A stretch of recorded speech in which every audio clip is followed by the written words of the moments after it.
sebelumnya untuk perkenalan saya kepada teman-teman yang hadir dalam forum ini. Sebelum kita mulai, tunggu sebentar. Sesuai dengan penjelasan dari Mas Beni sebelumnya, bahwa pada sore ini dalam rangka yang puasa, dalam rangka ngabuburit, kita ngabuburit bersama sambil merefresh sama mengupgrade pemahaman kita dengan topik di sore ini terkait masalah teknik pembuatan JSA dan work permit di area kerja. Di sini mungkin saya tidak dapat memetakan teman-teman yang hadir dalam forum ini, apakah dari praktisi, apakah dari pelajar, atau dari mahasiswa. Saya masih belum bisa memetakan, dan harapannya sama-sama bisa sharing ilmu di sini. Dan catatan penting di sini yang pengen saya jelaskan sebelum kita memulai sesi kita kali ini adalah teknik JSA dan work permit ini yang akan saya sharing di sini adalah gambaran umum atau pemahaman dasar terkait dengan JSA dan work permit.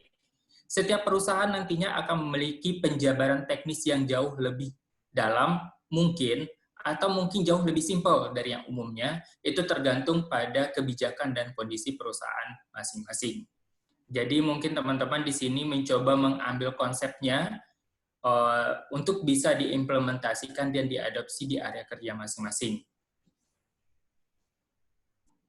Kita langsung mulai saja. Yang pertama kita mencoba untuk membahas JSA terlebih dahulu. JSA mungkin secara singkatan, kepanjangannya Job Safety Analysis. Mungkin teman-teman juga udah terbiasa dengan istilah. Secara definisi, JSA itu disebut sebagai suatu metode yang digunakan untuk mengidentifikasi bahaya dan risiko dalam setiap langkah atau tahapan pekerjaan dan menetapkan pengendalian guna mencegah terjadinya suatu insiden. Kenapa di sini yang ditekankan ada setiap langkah atau tahapan pekerjaan? Disinilah bedanya implementasi JSA dengan HIRA DC. Mungkin teman-teman sudah terbiasa dengan dengar HIRA DC atau IBPR, identifikasi bahaya dan penilaian risiko. Itu kita melakukan identifikasi secara konsep general pekerjaan. Sedangkan khusus untuk JSA ini lebih mendetail. Jadi dari sub-activity yang akan kita kerjakan harus di-breakdown secara langkah by langkahnya. Dan dianalisa secara keselamatannya per sub langkah yang kita kerjakan. Kenapa yang ditekankan dalam definisi JSA itu adalah setiap langkah atau tahapan pekerjaan. Bagaimana kalau pekerjaan tersebut telah memiliki instruksi kerja? Mungkin ada istilah SOP atau SWI, Standard Work Instruction, atau bahasa Indonesia yang digunakan perusahaan dengan istilah IK, instruksi kerja.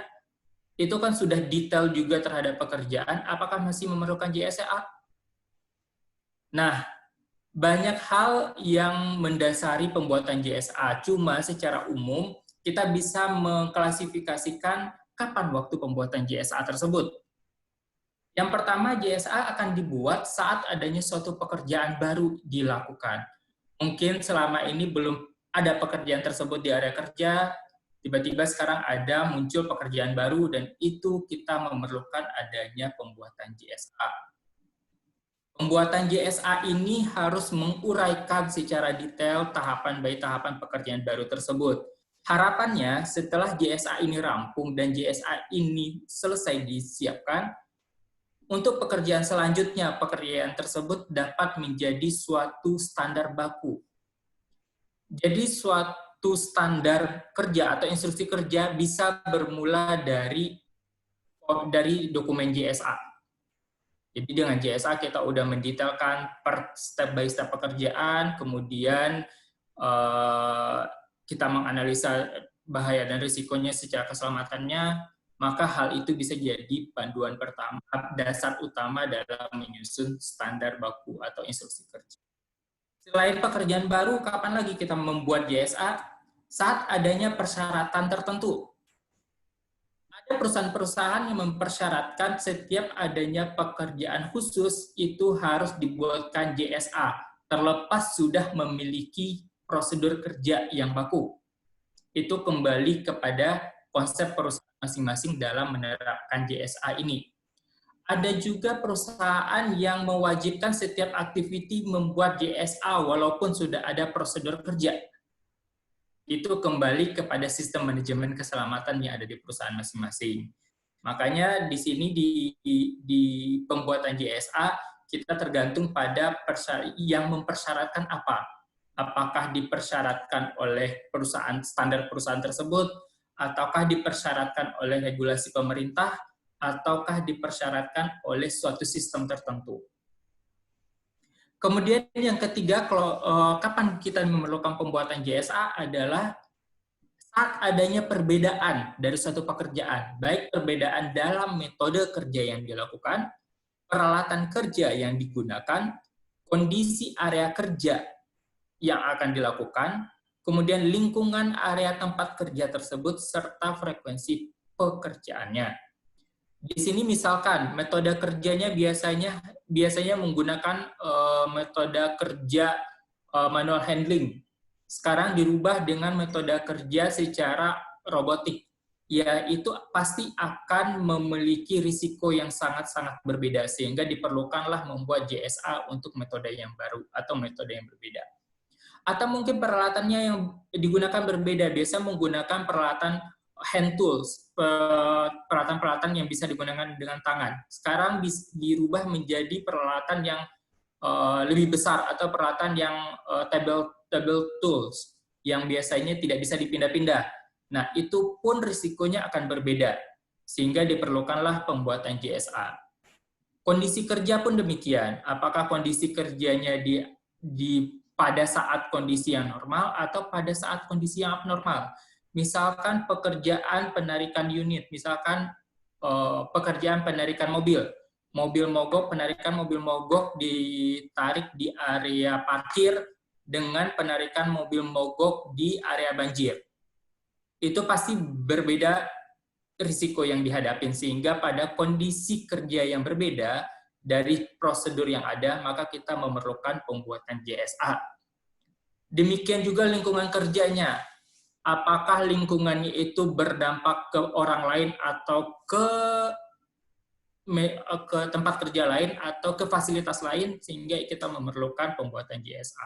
Frekuensi kerja pun demikian, yang biasanya karyawan melakukan pekerjaan tersebut sekali seminggu, sekarang dilakukan pekerjaan setiap hari, sehingga risiko terhadap karyawan tersebut akan berubah dan kita memerlukan JSA untuk menganalisanya. Inilah 3 kategori kapan JSA itu kita perlukan atau kapan JSA harus kita buat. Di luar dari 3 kategori ini, mungkin perusahaan-perusahaan akan lebih mendetailkan lagi, bisa jadi dia cuma mengkategorikan jadi 2, atau bisa jadi perusahaan akan mendetailkan jauh lebih banyak. Itu tergantung pada kondisi masing-masing perusahaan, tapi secara umum kita membutuhkan JSA pada 3 kondisi ini.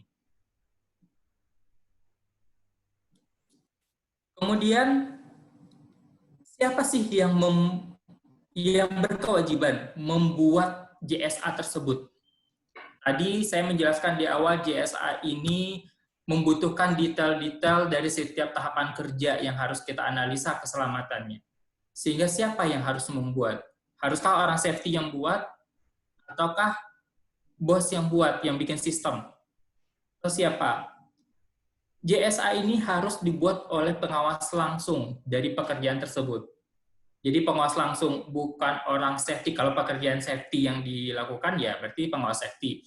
Kalau misalkan pengawas pekerjaan di operation, berarti yang melakukan pembuatan JSA adalah pengawas dari operasi langsung. Mengapa pengawas yang harus melakukan? Alasannya secara umum ada 4, yaitu pengawas memahami detail pekerjaan secara mendalam. Detail-detailnya, teknis peralatannya dia memahami. Kemudian yang ketiga, memiliki kepentingan langsung atas pekerjaan tersebut. Pengawas tahu dia butuh target berapa lama mengerjakan pekerjaan tersebut, sehingga dia tahu nih kebutuhan orang dan risikonya, dia harus mengidentifikasi.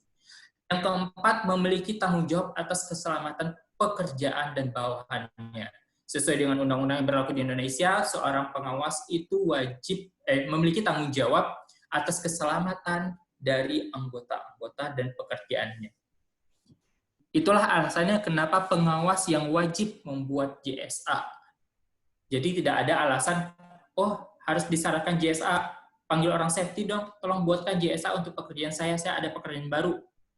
Tidak bisa, karena orang safety bukan superpower yang bisa mengetahui detail teknis setiap pekerjaan yang ada di perusahaan. Di sini, apa jadinya peran orang safety dalam proses JSA ini? Ada 3 fungsi penting orang safety dalam pembuatan JSA. Yang pertama sebagai advisor yang memandu atau yang memberi arahan kepada orang yang membuat JSA. Yang kedua, reviewer yang akan mereview apakah identifikasi bahayanya sama risiko telah teridentifikasi semua atau masih sekedar identifikasi. Yang ketiga, evaluator. Evaluator sampai ke approval di sini orang safety wajib memastikan bahwa setiap risiko dan bahaya yang teridentifikasi telah dipastikan kontrolnya dalam JSA tersebut. Itulah kenapa pengawas berperan penting, dan di sini bukan berarti orang safety nggak ada kerjaan, tidak. Jadi yang memahami detail pekerjaan adalah pengawas, sehingga mereka lah yang berkewajiban membuat atau menyusun JSA tersebut. Jadi teman-teman safety kalau bisa, kalau udah kerja di lapangan, gimana caranya untuk meng-coaching, gimana caranya untuk bisa memberikan pemahaman kepada pengawasnya bahwa itu adalah tanggung jawab dari seorang pengawas. Kemudian metode penyusunan JSA itu secara umum dibagi 2, observasi dan diskusi, dan yang kedua diskusi saja. Observasi dan diskusi ini dilakukan dengan cara kita menetapkan dulu, memilih pekerja yang akan melakukan pekerjaan, memberi penjelasan langkah kerja, kemudian diobservasi apa yang dilakukan sama pekerja tersebut, kemudian kita mengevaluasi periksa hasil observasi yang terusnya diulang dengan pekerja lain, sehingga kita yakin bahwa tahapannya udah benar. Yang keenam, kita lakukanlah identifikasi bahaya dan risiko atas tahapan-tahapan yang udah kita yakinin benar, kemudian baru menetapkan tindak pengendaliannya. Biasanya kita panggil dari observasi diskusi ini, kita tetapkan misalkan 3 orang, kita bawa ke area kerjanya. Si A, pekerja pertama, tolong lakukan pekerjaan ini dengan urutan 1, 2, 3, 4, 5. Kemudian kita panggil lagi si B, diminta lagi dia bekerja dengan urutan yang sama. Kita evaluasi dari situ, udah benar belum tahapannya, risikonya udah teridentifikasi semua atau belum, diobservasi di situ. Setelah diobservasi, kita diskusikanlah sesama pengawasnya, sesama orang-orang terkait. Risiko yang akan dihadapi ini, sehingga kita membutuhkan ini untuk pencegahan terjadinya risiko. Misalkan risikonya adanya terjatuh, sehingga kita membutuhkan adanya suatu alat keselamatan atau alat pelindung diri seperti body harness dalam pekerjaan tersebut. Disitulah terjadi diskusi. Sedangkan metode yang kedua, penyusunan JSA ini bisa hanya dengan diskusi saja. Biasanya ini adalah pekerjaan-pekerjaan udah dipahami oleh salah satu atau ada orang yang expert atas pekerjaan tersebut di area kerja kita. Sehingga kita memanggil orang tersebut dan mengajak diskusi untuk mengidentifikasi detail langkah dan teknis pelaksanaan pekerjaan. Kemudian kita bersama-sama mendiskusikan bahaya dan risikonya dan mendiskusikan tindakan pengendalian yang harus dilakukan. Itu biasa pakai diskusi saja. Tergantung kondisional dan tergantung senyaman orang yang mau bikin JSA yang mana. Keahlian seseorang dalam bikin JSA lebih pede dengan observasikah atau sudah pede dengan diskusi saja, itu kembali ke personal masing-masing yang menyusun JSA.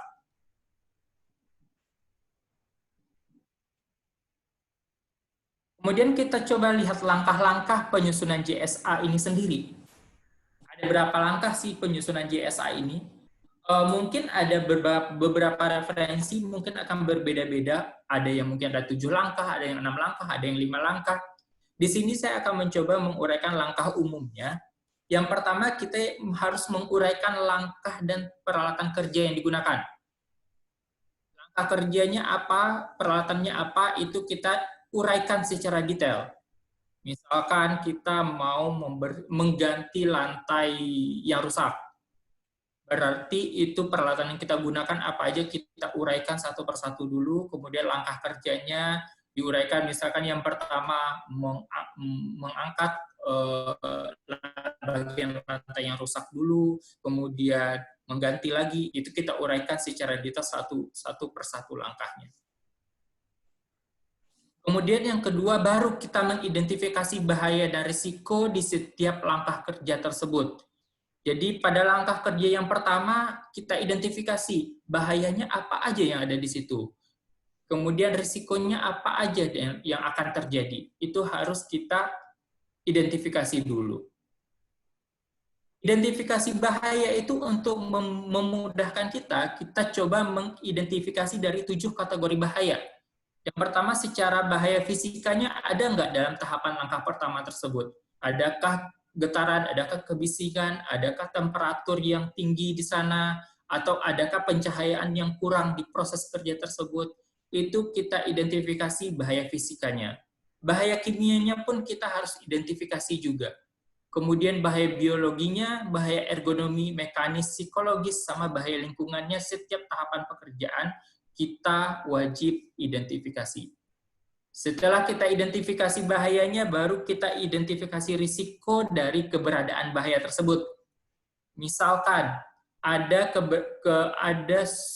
keberadaan debu di proses pekerjaan tersebut, maka kita harus mengidentifikasi terjadinya mungkin adanya risiko iritasi mata karena keberadaan debu di proses pekerjaan tersebut. Jadi kita identifikasi bahaya sekaligus risikonya. Ini 7 kategori bahaya yang umum, ini udah disesuaikan dengan standar yang terkini, yang mana bahaya psikologis ini kan baru muncul di beberapa tahun terakhir saja. Biasanya kalau kita diskusi kategori bahaya, cuma bahaya fisika, kimia, biologi, ergonomi, mekanis, lingkungan. Sekarang itu udah ada bahaya psikologis yang harus teridentifikasi juga. Ini dalam 2 tahun terakhir, kalau nggak salah, ini udah mulai di-boomingkan juga di dunia K3. Tahapan berikutnya setelah kita identifikasi bahaya, apalagi sih? Yang ketiga, kita harus menetapkan pengendalian atas setiap bahaya dan risiko yang diidentifikasi. Misalkan bahaya yang risiko teridentifikasi adalah terjatuh karena tersandung kabel. Jadi terjatuh risikonya, kabelnya adalah keberadaan bahayanya. Jadi kita harus menetapkan pengendaliannya atas bahaya dan risiko tersebut. Nah, pengendalian bahaya ini kita lakukan dengan metode apa? Kita harus mengacu pada hierarki pengendalian risiko. Pada umumnya, hierarki pengendalian risiko ini ada 5. Mungkin ini sudah pada paham teman-teman semuanya kalau udah pernah dapat AK3 umum. Dimulai dari eliminasi. Keberadaan bahaya tersebut bisa dihilangkan atau tidak. Jika bisa dihilangkan, silakan dilakukan untuk eliminasi. Yang kedua, dilakukan substitusi atau penggantian. Penggantian dari bahan atau proses yang digunakan. Kemudian ketiga, engineering control atau rekayasa engineering. Adakah hal-hal yang bisa kita lakukan secara engineering, secara teknikal untuk mengurangi kontak pekerja dengan keberadaan bahaya? Bisa jadi menerapkan isolasi, bisa jadi merubah desain, itu engineering control. Yang keempat adalah tahapan pengendaliannya, yaitu administrative control. Di sini administrative control yang kita butuhkan bisa berupa prosedur kerja, bisa berupa rambu-rambu atau sign kerja, bisa berupa training kepada pekerja, bisa berupa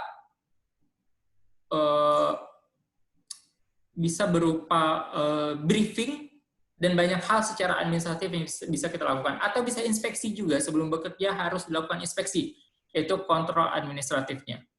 Yang kelima itu yang terakhir adalah PPE, APD atau PPE, dan kita harus mengidentifikasi juga apa APD atau PPE yang harus digunakan di setiap pengendalian risiko tersebut. Dalam pembuatan JSA, tidak semua ini digunakan selalu ya, teman-teman. Penggunaan hierarki kontrol dalam pembuatan JSA rata-rata biasanya terfokus pada 2 terakhir, administratif kontrol dan PPE. Kenapa? Karena ketika kita menyusun JSA, tahapan baik tahapan langkah proses kerja kita yakinin itu adalah langkah-langkah kerja yang paling efektif dilakukan. Sehingga untuk mengeliminasi bahaya, mensubstitusi bahan ataupun metode kerja itu sangat-sangat kecil kemungkinan yang dilakukan, termasuk untuk engineering control-nya. Karena ketika udah mendetailkan pekerjaan, rata-rata kita udah membuat detail pekerjaan yang seefisien dan efektif mungkin. Sehingga optimalisasi kontrol keberadaan bahaya risiko saat pembuatan JSA rata-rata, kebanyakan, atau pada umumnya terfokus pada administrative control dan personal protection equipment atau APD. Jadi kalau teman-teman bikin JSA tidak perlu untuk mengoyo-ngoyo atau tidak perlu untuk ngejelimet memikirkan eliminasinya, ada yang bisa dieliminasi atau tidak, ada yang bisa disubstitusi atau tidak. Fokus saja ke keberadaan bahaya dan hal yang mungkin kita lakukan. Dan di JSA ini pada umumnya administrative control dan personal equipment, personal protection equipment. Kemudian setelah kita mengidentifikasi, menetapkan kontrolnya dari hierarki kontrol tadi, pastikan kalimat kontrol kita itu menggunakan kalimat kerja yang pasti. Inilah yang menjadi suatu ciri khas di JSA bahwa kontrol yang dilakukan itu udah pasti, kalimatnya itu kalimat kerja yang pasti. Contohnya, simpan kabel di area A, bahasa laku seperti itu. Atau misalkan gunakan hand tools tipe A, langsung detail seperti itu. Tidak ada kalimat-kalimat memastikan dalam kontrolnya, itu tidak. Karena itu tidak teknikal dan itu akan membingungkan pekerja dalam menjalankan arahan dari JSA ini. Yang keempat, tahapannya setelah kita susun, kita mengajukan persetujuan JSA. Kenapa JSA harus disetujui? Karena di sini tanggung gugat seorang pengawas memastikan bahwa area kerjanya itu dan proses kerjanya itu aman, sehingga persetujuan itu harus dilakukan. Teman-teman nanti sebagai praktisi HSE ataupun yang sebagai praktisi HSE, ingat bahwa persetujuan itu sangatlah penting. Karena itulah yang akan menjadi suatu evidence atau suatu bukti atas kinerja kita. Persetujuannya ini kembali ke perusahaan masing-masing. Ada yang membuat persetujuannya cukup sampai HSE saja, ada yang membuat persetujuan itu harus sampai ke kepala lokasi, atau ada yang cuma sekedar sampai atasan dari pengawas langsung. Itu kembali pada sistem dari setiap perusahaan. Kalau berbicara di dunia tambang, biasanya kalau JSA yang pekerjaan-pekerjaan yang sudah diwajibkan JSA, maka JSA-nya minimum harus disetujui oleh PJO, penanggung jawab operasional, kalau untuk perusahaan kontraktor pertambangan. Kalau dia perusahaan yang owner dari area tambang, biasanya harus sampai ke KTT atau Kepala Teknik Tambang. Itulah tanggung gugat yang harus dipertanggungjawabkan dalam pembuatan JSA. Yang kelima, dipastikan adalah setelah kita susun dan disetujui, maka seorang pengawas wajib mensosialisasikan terkait masalah JSA yang telah dibuat kepada seluruh timnya, seluruh orang-orang yang akan mengerjakan pekerjaan tersebut, tanpa pengecualian. Semuanya wajib mendapat sosialisasi. Jadi JSA ini tidak hanya sekedar dokumen setelah dibikin disimpan sebagai dokumen administratif kerja, tapi JSA ini wajib disosialisasikan sehingga teman-teman yang akan bekerja itu memahami bahayanya apa, risikonya apa, dia harus melakukan apa. Setelah itu harus didokumentasikan. Yang didokumentasikan adalah dokumen JSA-nya dan dokumen sosialisasi JSA kepada orang yang bekerja. Berarti tidak hanya dokumen JSA yang di-approve aja kita dokumentasikan, tapi sosialisasi kita sebagai pengawas kepada pekerja pun wajib didokumentasikan. Karena itu menjadi tanggung jawab seorang pengawas membuktikan bahwa dia telah memastikan proses dan pelaksanaan pekerjaannya aman. Dari saya mencoba merangkum 5 langkah JSA ini. Mungkin ada beberapa perusahaan menjadi 7, mungkin di awal-awalnya ada juga yang mengidentifikasi tahapan pertamanya itu mengidentifikasi pekerjaan yang membutuhkan JSA, baru menguraikan langkah. Ada yang bisa 6, ada yang bisa 7. Nah, rata-rata sih di 5, 6, 7 itu tahapan-tahapan pembuatan JSA tergantung sistem yang berlaku di perusahaan masing-masing.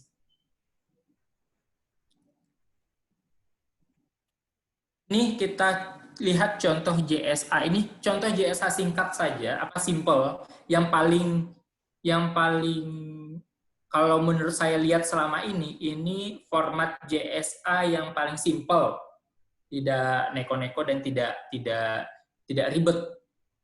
Yang pertama itu di bagian atas kita harus mengidentifikasi nama pekerjaannya apa terlebih dahulu, kemudian bagian yang melakukan pekerjaannya, lokasi pekerjaannya apa, tanggal pekerjaannya, dianalisis oleh dan disetujui oleh. Nah, ini kolom ini harus ditandatangan juga nantinya. Atau tergantung perusahaan apakah online sign ataukah harus tanda tangan basah, itu kembali kebijakan perusahaan masing-masing. Yang penting dianalisa oleh ini harus ditulis, biasanya dianalisa oleh pengawas langsung. Wajib pengawas langsung. Disetujui ini bisa 1 orang, 2 orang, 3 orang, 4 orang, tergantung pada sistem persetujuan yang berlaku di perusahaan masing-masing. Kemudian juga harus diidentifikasi alat pelindung diri yang harus digunakan selama proses pekerjaan. Ini adalah alat pelindung diri yang umum yang harus digunakan selama proses pekerjaan. Mungkin pekerjaannya nanti itu ada menggunakan APD spesifik pada salah satu langkah saja, maka tidak muncul di sini. Yang di sini munculnya hanya APD yang harus digunakan dari tahap pertama sampai tahap terakhir pekerjaan tersebut. Sesuai dengan urutan tahap pembuatan JSA yang telah dijelaskan tadi, yang pertama kita uraikan langkah pekerjaannya dulu. Kolom yang di sini dulu kita selesaikan. Uraikan langkah pekerjaannya. Ini kita mengambil contoh mengganti lantai KIP yang kropos. Jadi di area KIP, lantai di area KIP yang sedang kropos. Yang pertama kita menyiapkan peralatan penggantian lantai berupa alat las, kawat las, blender, dan tackle. Ini kita siapkan semuanya dan diidentifikasi. Identifikasinya bahaya dan resikonya apa aja? Yang pertama untuk teman-teman mengisi kolom yang kedua pada tahap proses identifikasi bahaya dan risiko, ingat dulu bahayanya. Bahayanya dilihat dari proses ini apa yang jadi bahaya. Di sini yang jadi bahaya yang pertama kita identifikasi adalah adanya selang las dan selang blender. Sehingga risikonya adalah terjatuh karena kaki tersangkut. Jadi kalimatnya nyatu, keberadaan bahaya dan risiko jadi satu kalimat, tapi kita mengidentifikasinya dimulai dari bahayanya. Apa bahayanya sehingga kita bisa melihat risikonya apa. Bukan dari risiko baru ngeraba bahayanya kemana. Kalau kita mau mulai dari risiko terjatuh, baru kita pikirkan bahayanya. Biasanya banyak yang akan terlupakan, banyak yang akan miss, banyak yang tidak teridentifikasi. Makanya dari suatu proses ini kita coba cari dulu bahayanya apa. Adanya selang las dan selang blender, sehingga bisa jadi terjatuh. Begitu juga dengan keberadaan lantainya, bisa juga terjatuh. Nah, di sini kita mencoba mengidentifikasi dari bahaya, kemudian identifikasi risiko, dan dibuat jadi satu kalimat yang utuh. Kemudian yang ketiga kita identifikasi, yang selanjutnya kita identifikasi tindakan pencegahan atau pengandalian. Jadi di sini kalimatnya jelas. Contohnya untuk bahaya 1.1.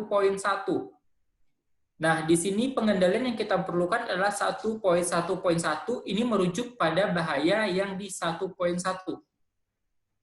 Jadi hindari jalan sempit dan jalan yang dilalui harus bersih dari barang-barang.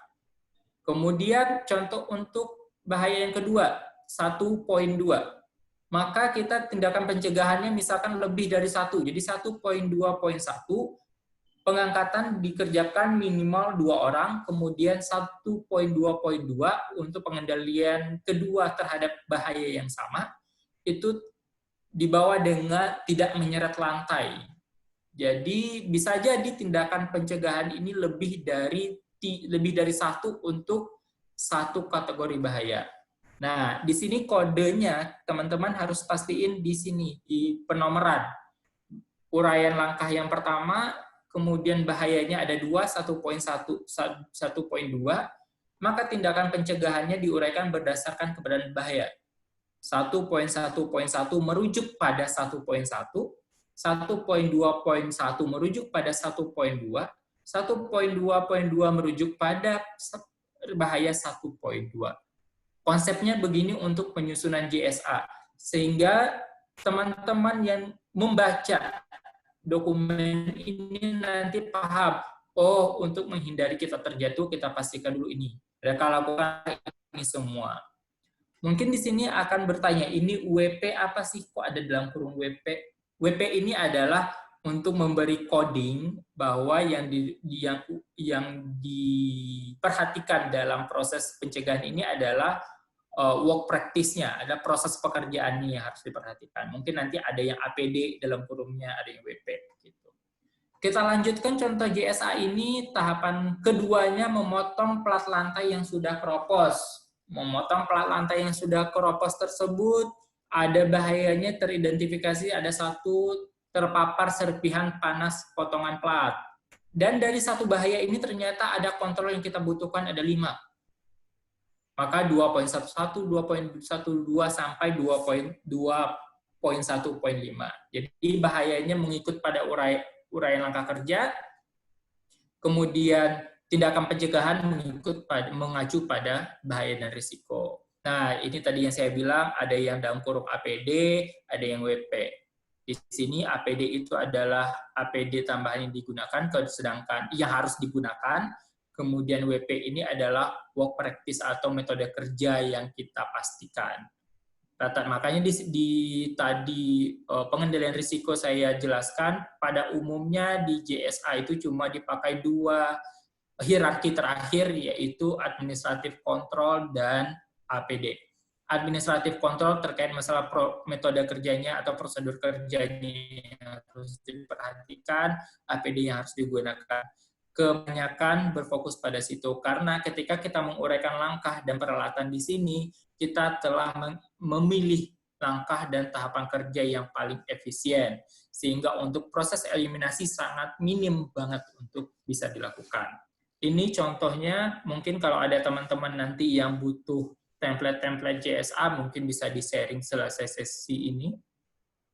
Sampai tahapan terakhir, meletakkan plat yang dipotong di area yang diganti. Nah, di teknisnya juga sama. Mungkin teman-teman habis ini yang mau mencoba latihan bisa memilih mencoba untuk melatih di rumah, bisa jadi dari kerjaan-kerjaan yang simple. Saya pertama kali mencoba mendetailkan JSA ini, saya mencoba dengan pekerjaan adalah memasak Indomie. Saya mencoba mendetailkan JSA dari proses memasak Indomie. Karena kita semua udah tahu prosesnya yang paling simpel dalam memasak Indomie, yang mana metode paling efektif, kemudian kita bisa mengidentifikasi bahaya, mengasah kemampuan kita mengidentifikasi bahaya dan risiko, kemudian kita menetapkan kontrolnya. Mulailah dengan latihan yang simpel. Nggak usah muluk-muluk cari proses kerja yang di area kerja yang kompleks atau segala macam. Itu akan bikin stres sendiri, makanya kalau untuk belajar JSA, mulailah dari yang sesimpel mungkin tahapan pekerjaannya. Kalau bisa tahapan pekerjaannya cuma ada 3 atau 4 langkah, itu nggak masalah. Karena di sini kita diasah dulu untuk mencoba mengidentifikasi bahaya dan mengidentifikasi risiko, serta menetapkan apa kontrol yang harus dilakukan. Lakukan dari hal yang simpel, kemudian teman-teman setelah makin lama makin diasah, makin paham, kemudian sense dalam mengidentifikasi bahaya dan risiko udah makin canggih, maka teman-teman mulailah mengupgrade tahapan pekerjaan yang lebih kompleks. Jadi jangan dipaksakan memulai latihan dengan tahapan kerja yang kompleks, takutnya pusing sendiri. Itu untuk pembahasan JSA. Nah, untuk teman-teman sedikit fakta yang harus dipahami, JSA adalah metode yang paling detail dalam mengidentifikasi bahaya dan risiko kerja. Sehingga kalau kita udah JSA ini, dan dilakukan tahapan yang diuraikan di JSA dengan benar, sangat kecil kemungkinan untuk bisa terjadinya risiko yang kita identifikasi atau insiden. Maka kalaupun terjadi insiden, itu kalau kita berbicara secara teori kecelakaan, ada teori kecelakaan yang menyatakan 2% itu faktor dari Tuhan. Nah, mungkin itu yang bisa terjadi kalau JSA telah kita lakukan secara detail, secara benar, mungkin ada faktor lain yang mengakibatkan itu kecelakaan lagi. Tapi pada konseptual, pada prinsip, ketika JSA kita lakukan dengan benar, maka diyakini bahwa proses pekerjaan itu akan berjalan dengan aman. Itu untuk pembahasan kita pertama terkait masalah JSA. Di sesi kita ini kita ada JSA dan work permit. Maka kita sekarang mencoba untuk membahas lagi sharing terkait masalah work permit. Mungkin nanti sesi tanya jawab dan diskusi di akhir sekaligus dikumpulkan saja dulu. Mungkin yang mau dicatat boleh dicatat. Kita masuk ke work permit. Work permit ini mungkin teman-teman udah sering dengar. Tapi kalau bedakan ya work permit dalam HSE sama work permit secara kenegaraan. Kalau kita searching work permit di internet itu banyak yang munculnya, bisa jadi itu lebih dominan muncul work permit terkait masalah izin kerja tenaga asing masuk ke negara kita. Work permit ini adalah suatu sistem. Ini suatu sistem ya, bukan suatu tools. Ada suatu sistem untuk memastikan pelaksanaan pekerjaan tertentu atau pekerjaan khusus berjalan dengan aman dan efisien. Jadi ini sistem, kalau kita berbicara sistem, ini ada rangkaiannya, ada prosesnya.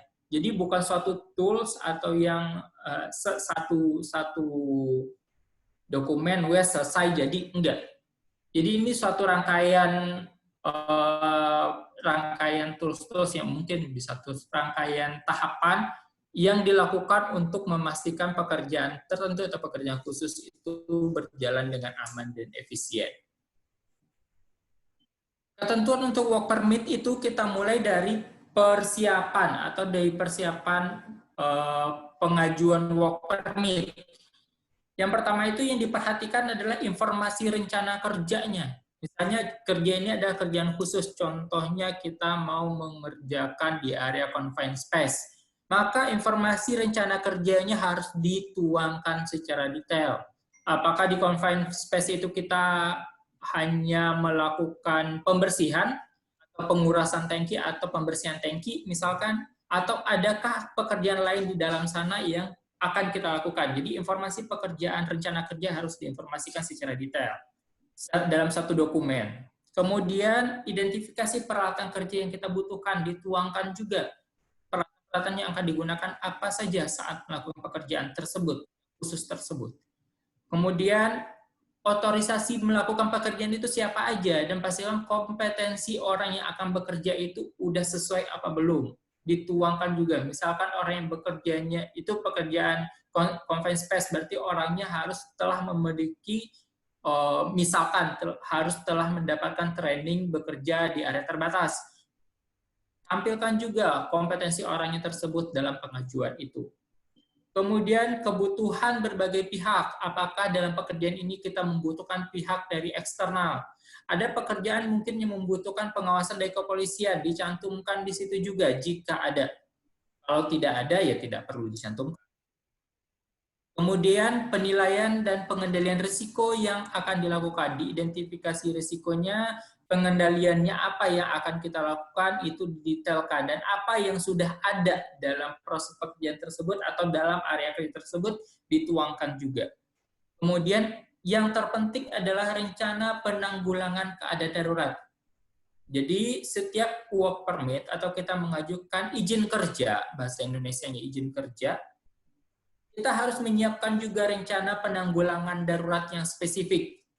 Misalkan ketika pekerjaan pencucian tangki, masuk ke dalam tangki, maka penanggulangan keadaan daruratnya kita harus siapkan juga, mulai dari misalkan harus menyiapkan responder back, harus menyiapkan oksigen tambahan, harus menyiapkan keadaan darurat, itu harus diidentifikasi dari awal sebelum bekerja.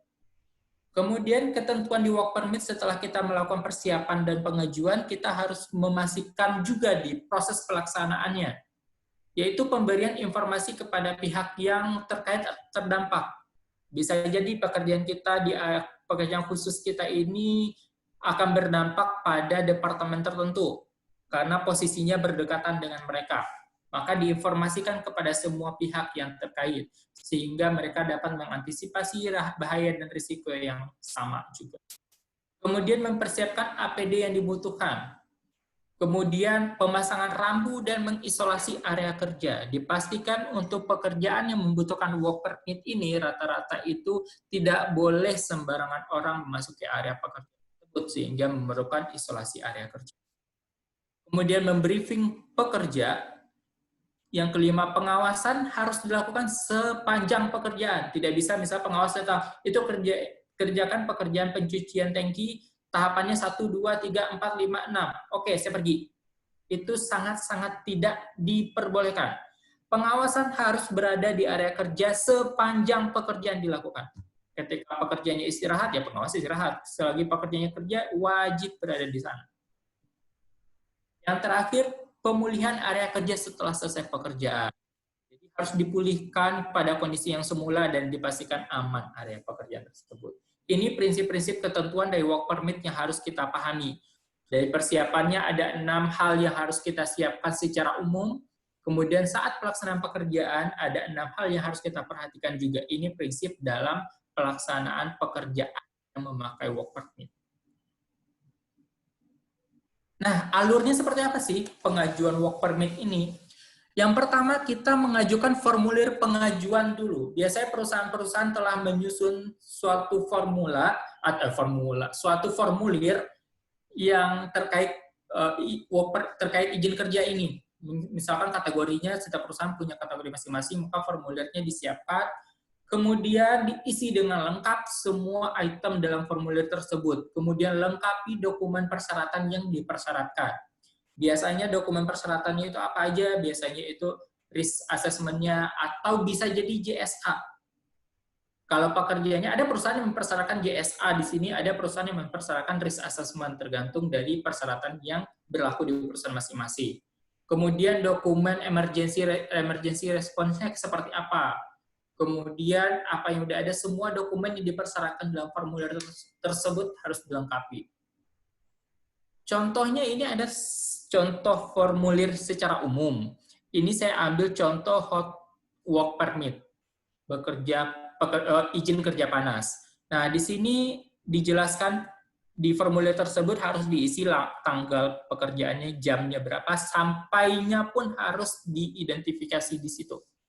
Lokasinya secara detail di mana, kemudian tipe pekerjaannya apa, kemudian requirement safety-nya apa aja, ini ada 1, 2, 3, 4, 5, 6, 7, di sini ada 7, dan ini harus dilengkapi semuanya. Requirement lainnya apalagi ada di sini, dilengkapin semuanya. Setelah ini lengkap, baru kita submit pengajuannya.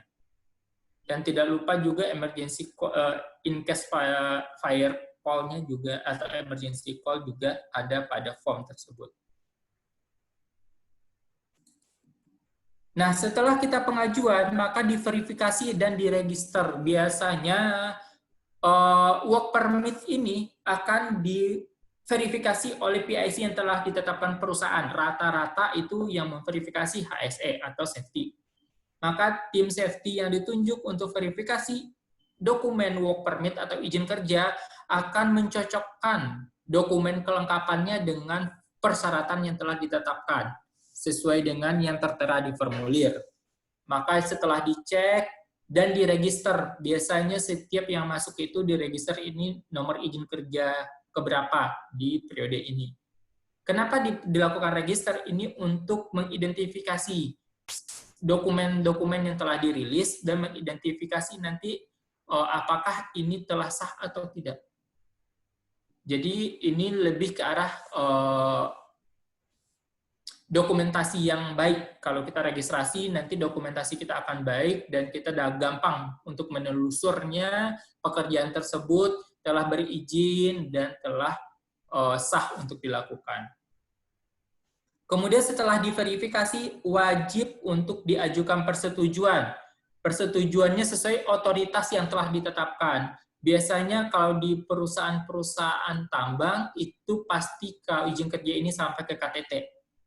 Kepala Teknik Tambang. Kalau dia perusahaan kontraktor tambang, berarti dia ngajuin ke PJO-nya untuk kategori-kategori tertentu. Biasa setelah tanda tangan PJO, disubmit dulu ke KTP-nya. Tergantung lagi ke standar yang diberlakukan sama perusahaan tambang tersebut. Kemudian setelah persetujuan, biasanya nih di kolam persetujuan pasti ada persetujuan dari pihak HSE. Contoh di form yang tadi di bagian bawah ini ada terkait EHS atau Environmental Health and Safety Signature. Jadi tanda tangan orang HSE-nya harus ada, orang safety-nya harus ada. Kemudian persiapan pekerjaan. Setelah disetujui, dokumen diserahkan kepada orang yang akan bekerja, kemudian disiapkanlah proses pekerjaan tersebut. Persiapannya apa aja? Yang pertama, menginformasikan rencana pekerjaan pada pihak-pihak yang terkait, seperti tadi di prinsip sebelumnya saya jelaskan. Jika itu melibatkan antar departemen, maka harus diinformasikan secara jelas, atau itu berdampak pada masyarakat sekitar. Misalkan ini kita bekerja di area piping minyak, jalur pipa minyak distribusi masyarakat, atau jalur pipa gas lagi, gas masyarakat, gas jalur pipa gas yang berdampak sama masyarakat, maka informasikan kepada masyarakat yang akan terdampak semuanya. Yang berikutnya di persiapan yang harus dilakukan juga melakukan isolasi area kerja. Jadi area kerjanya diisolasi, bisa di barikade area kerja, atau mungkin proses pekerjaannya, pekerjaan kalau hot work permit bisa jadi pengelasan, bisa jadi pakai tagging untuk isolasinya. Itu tergantung pada jenis pekerjaannya dan tergantung standar yang berlaku di perusahaan. Kalau teman-teman mau tahu, biasanya kalau pekerjaan hot work permit sama confined space itu rata-rata ada taggingnya. Jadi di depan area kerja itu udah dipasang tagging dulu untuk informasi buat orang-orang yang melintas atau orang-orang yang akan mendekat ke area tersebut. Sehingga menjadi waspada buat mereka tidak berlama-lama di sana dan segera menghindari area tersebut. Ini contohnya depan dan belakang hot work permit, confined space entry permit, hot work permit, confined space. Ini bentuk-bentuknya ini setiap perusahaan mungkin punya standar masing-masing, secara nasional juga beda-beda. Dan ada bentuk umum, kalau bentuk-bentuk yang saya contohkan ini rata-rata ini dijual secara udah dijual jadi di pasaran banyak, dan tinggal beli yang seperti ini juga tidak masalah. Nah, setelah kita persiapkan pekerjaan, maka lakukan pekerjaan dan pengawasannya. Di sini sesuai yang saya jelaskan tadi, bahwa selama proses pekerjaan wajib ada pengawasan penuh. Tidak boleh adanya pengawas meninggalkan proses pekerjaan yang menggunakan work permit. Kemudian setelah pekerjaan selesai dilakukan pemulihan terhadap area kerja yang kita lakukan. Tidak boleh ditinggalkan begitu saja sehingga memberikan bahaya baru untuk orang sekitar atau pekerja lainnya. Harus dipulihkan kepada kondisi semula sehingga aman kembali. Jadi itu dipastikan aman kembali. Yang terakhir, melaporkan pekerjaan jika sudah selesai untuk menutup periode izin kerja dalam daftar pengajuan tadi. Kemudian mendokumentasikan semua dokumen pekerjaan tersebut dan laporan pelaksanaan pekerjaan.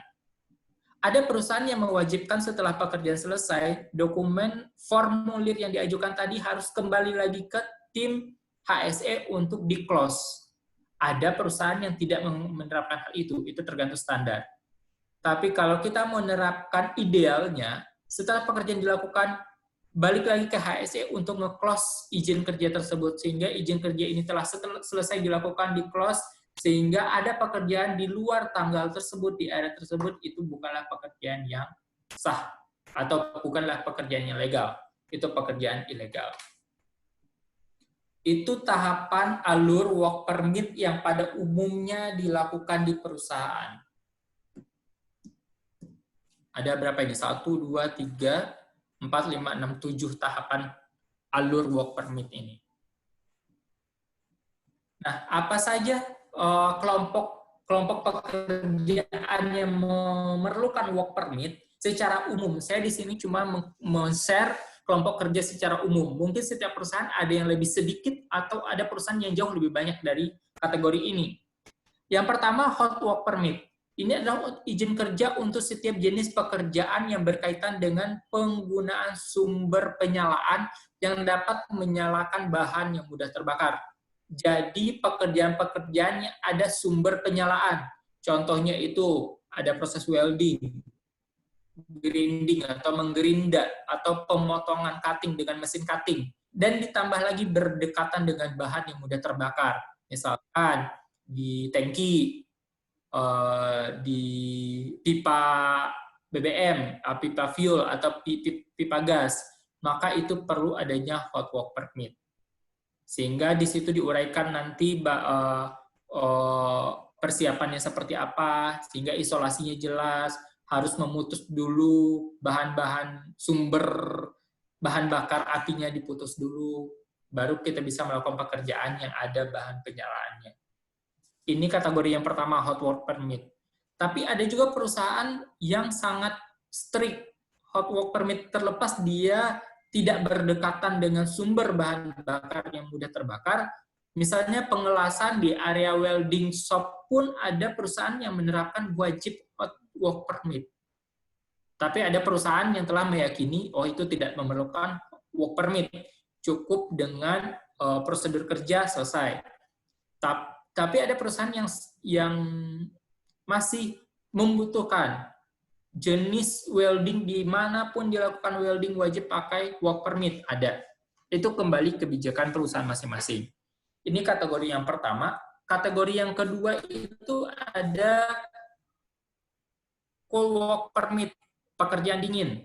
Itu ada pekerjaan yang berhubungan dengan pekerjaan konstruksi, perawatan, perbaikan yang sifatnya tidak rutin dengan ketentuan bahwa dalam pekerjaan tersebut tidak memakai peralatan yang dapat menimbulkan api atau sumber nyala.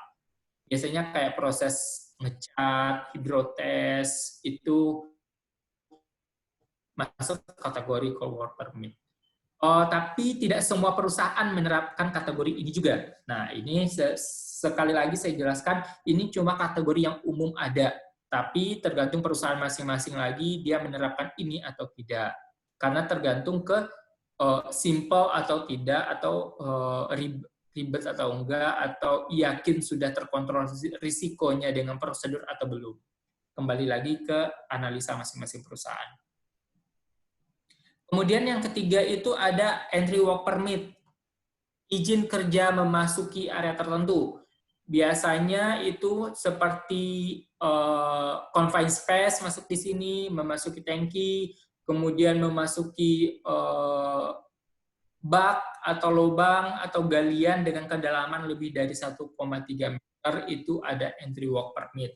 Yang mana di sana akan adanya keterbatasan oksigen, sehingga itu membutuhkan entry work permit. Contohnya galian di bawah 1,3 kan tekanan udara juga sudah berubah, sehingga memerlukan entry work permit. Dan biasanya ini yang entry work permit itu akses memasuki area kerja tersebut itu sangat-sangat terbatas, dan itu memerlukan entry work permit. Kemudian yang keempat itu ada excavation work permit. Di sini adalah izin penggalian. Izin penggalian ini adalah biasanya untuk pekerjaan-pekerjaan perpipaan, perbaikan pipa, kabel bawah tanah, penggalian-penggalian tanah, itu perlunya izin. Kenapa memerlukan izin? Karena kita yang akan bekerja di penggalian tersebut tidak mengetahui apakah di bawah itu ada saluran pipa air kah, ada saluran listrik kah, atau saluran apa, sehingga berisiko kepada pekerja nantinya bisa tersengat listrik atau mengakibatkan adanya air bah dari aliran air besar. Itu yang mewajibkan kita, itulah kenapa kita memerlukan adanya izin kerja penggalian. Yang kelima itu ada electrical work permit. Electrical work permit ini yang berkaitan sama listrik, biasa pekerjaan di trafo-trafo, pekerjaan di panel-panel listrik itu memerlukan work permit juga, tergantung ke perusahaan masing-masing. Kategori yang keenam terkait bekerja di ketinggian. Ini biasanya tergantung perusahaan, ada yang mendefinisikan semua bekerja di ketinggian harus ada work permit. Ada perusahaan yang mendefinisikan cuma pekerjaan di ketinggian di atas atap saja. Ada ada perusahaan yang membuat standar setiap pekerjaan di atas 1,8 meter wajib pakai permit. Itu kembali ke kebijakan perusahaan masing-masing. Yang terakhir adalah terkait masalah radiasi, radiologi work permit, radiografi work permit. Ini untuk izin pekerjaan yang berhubungan dengan sinar X dan sinar gamma. Memerlukan izin kerja juga. Biasa teman-teman yang memperbaiki CT scan, yang memperbaiki alat CT scan, itu biasa ada permitnya sendiri. Di sini secara umum ada 7 kategori izin kerja yang yang biasa digunakan di dunia K3. Nah, aktualnya kembali lagi ke perusahaan masing-masing, dia menerapkan kategori yang mana saja yang tercover dalam work permit sistem perusahaan tersebut, itu dikembalikan sepenuhnya kepada organisasi setelah mereka mengidentifikasi mana yang masih belum tercover risiko dengan maksimal, mana yang sudah tercover secara maksimal. Nah, penting untuk dipahami, work permit system harus mencakup aspek preventif dan protection secara spesifik dari pekerjaan yang akan dilakukan. Jadi tidak hanya pencegahan bersifat upaya pencegahan saja yang harus dilengkapi, tapi juga upaya-upaya proteksi dari parahnya dampak yang akan kita hadapi. Misalkan tetap aja bisa terjadi kebakaran, namun kita udah ada proteksi sehingga kebakaran tersebut tidak akan berdampak kepada sekitarnya. Maka dalam work permit ini yang harus teman-teman pahami adalah persiapkan preventif sama protection-nya secara spesifik. Mungkin itu sharing dari saya. Kalau ada pertanyaan dan diskusi, kita mulai buka sesinya. Kepada Mas Denny mungkin bisa dipandu.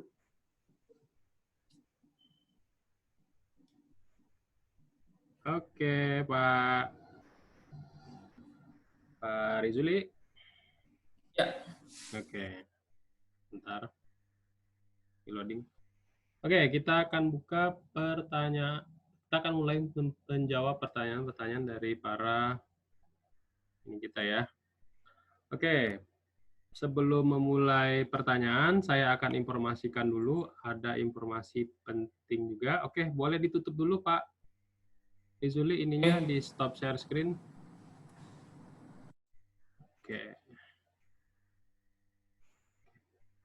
Oke, teman-teman semua, sebelum kita bahas terkait dengan pertanyaan-pertanyaan, saya ingin informasikan dulu bahwasannya untuk pengambilan sertifikat itu bisa ke Mas Adi ya di 0821 2518 1430. Ingat, pengambilan sertifikat ini tidak dipaksakan, boleh diambil, boleh enggak, karena berbayar. Berbayar untuk apa? Untuk kelola Mika Pro, untuk bayar maintenance, storage, dan lain sebagainya. Untuk kelanjutan training nanti ada Alika 3 umum ya, silakan menghubungi Ibu Made, di sini nomor teleponnya. Dan jangan lupa di follow Instagram kita @mediatama, Facebooknya Tama Media Tama Sertifikasi. Insya Allah nanti semua webinar kita akan upload di YouTube-nya Kak Cideni. Tolong di-subscribe ya. Oke, Mediatama menggunakan, sebagai informasi, ada 3 aplikasi yang kita gunakan, YouTube, Zoom Webinar, bukan Zoom Meeting ya, sama Mika Pro. Mika Pro itu apa? Mika Pro itu adalah gabungan semua modul hard copy, buku-buku regulasi, dan video-video K3, kita gabungkan dalam satu aplikasi. Tapi untuk sementara hanya tersedia di Play Store. Oke, Informasi untuk besok, silakan teman-teman semua daftar, nanti saya kasih linknya. Ada materinya tentang basic train of trainer ya, for HSE officer. Jadi bagaimana teman-teman bisa tampil di depan umum pada saat safety talk, safety morning talk, kayak gitu ya, atau safety briefing, safety induction. Terus sorenya kita akan belajar bagaimana menginspeksi K3 di lapangan hari Minggu. Hari Seninnya kita belajar sistem manajemen mutu otomotif dengan Pak Supadi ya, kalau teman-teman pengen belajar. Dan Selasa paginya kita bersama Pak Suhatman Ramli ya, teman-teman tahu ya, itu materinya How to be Safety Manager. Lalu Selasa sorenya kita belajar mengenai basic K3 Peranca bersama Pak Reza Hussein. Kemudian hari Rabunya kita belajar cara membuat laporan K3 konstruksi bersama Pak Wahyu, praktisi K3, HSE Manager Kontraktor. Besoknya jam 10 kita belajar Communication Skill for HSE Officer bersama Pak Asep Soleh Fahrul Ihsan. Dan sorenya kita belajar sama Pak Dr. Sujoko Puswaji ya, pencegahan dan penanggulangan PHK di tempat kerja. Ini teman-teman kenal semua ya Pak Dokter ya. Lalu berikutnya hari Jumat kita belajar bagaimana cara menggunakan loto, karena banyak juga yang nggak tahu tuh loto itu apa, dan safety sign ya. Safety sign juga ada standarnya. Kita belajar sama Pak Alamsyah. Dan terakhir hari Sabtu kita belajar teknik pemeriksaan kesehatan kerja bersama Dr. Arif Sanjaya, ya, dokter pemeriksa kesehatan di perusahaan Pertamina. Oke, nanti ada lagi ya teman-teman ya, sampai Lebaran kita webinar terus ya. Oke, Pak Rizuli, kita akan mulai nih Mas Rizuli dari Pak Rizky Ardiansa ya. Silakan diklik itu ada Q&A Pak Rizuli sambil baca juga, saya bacakan.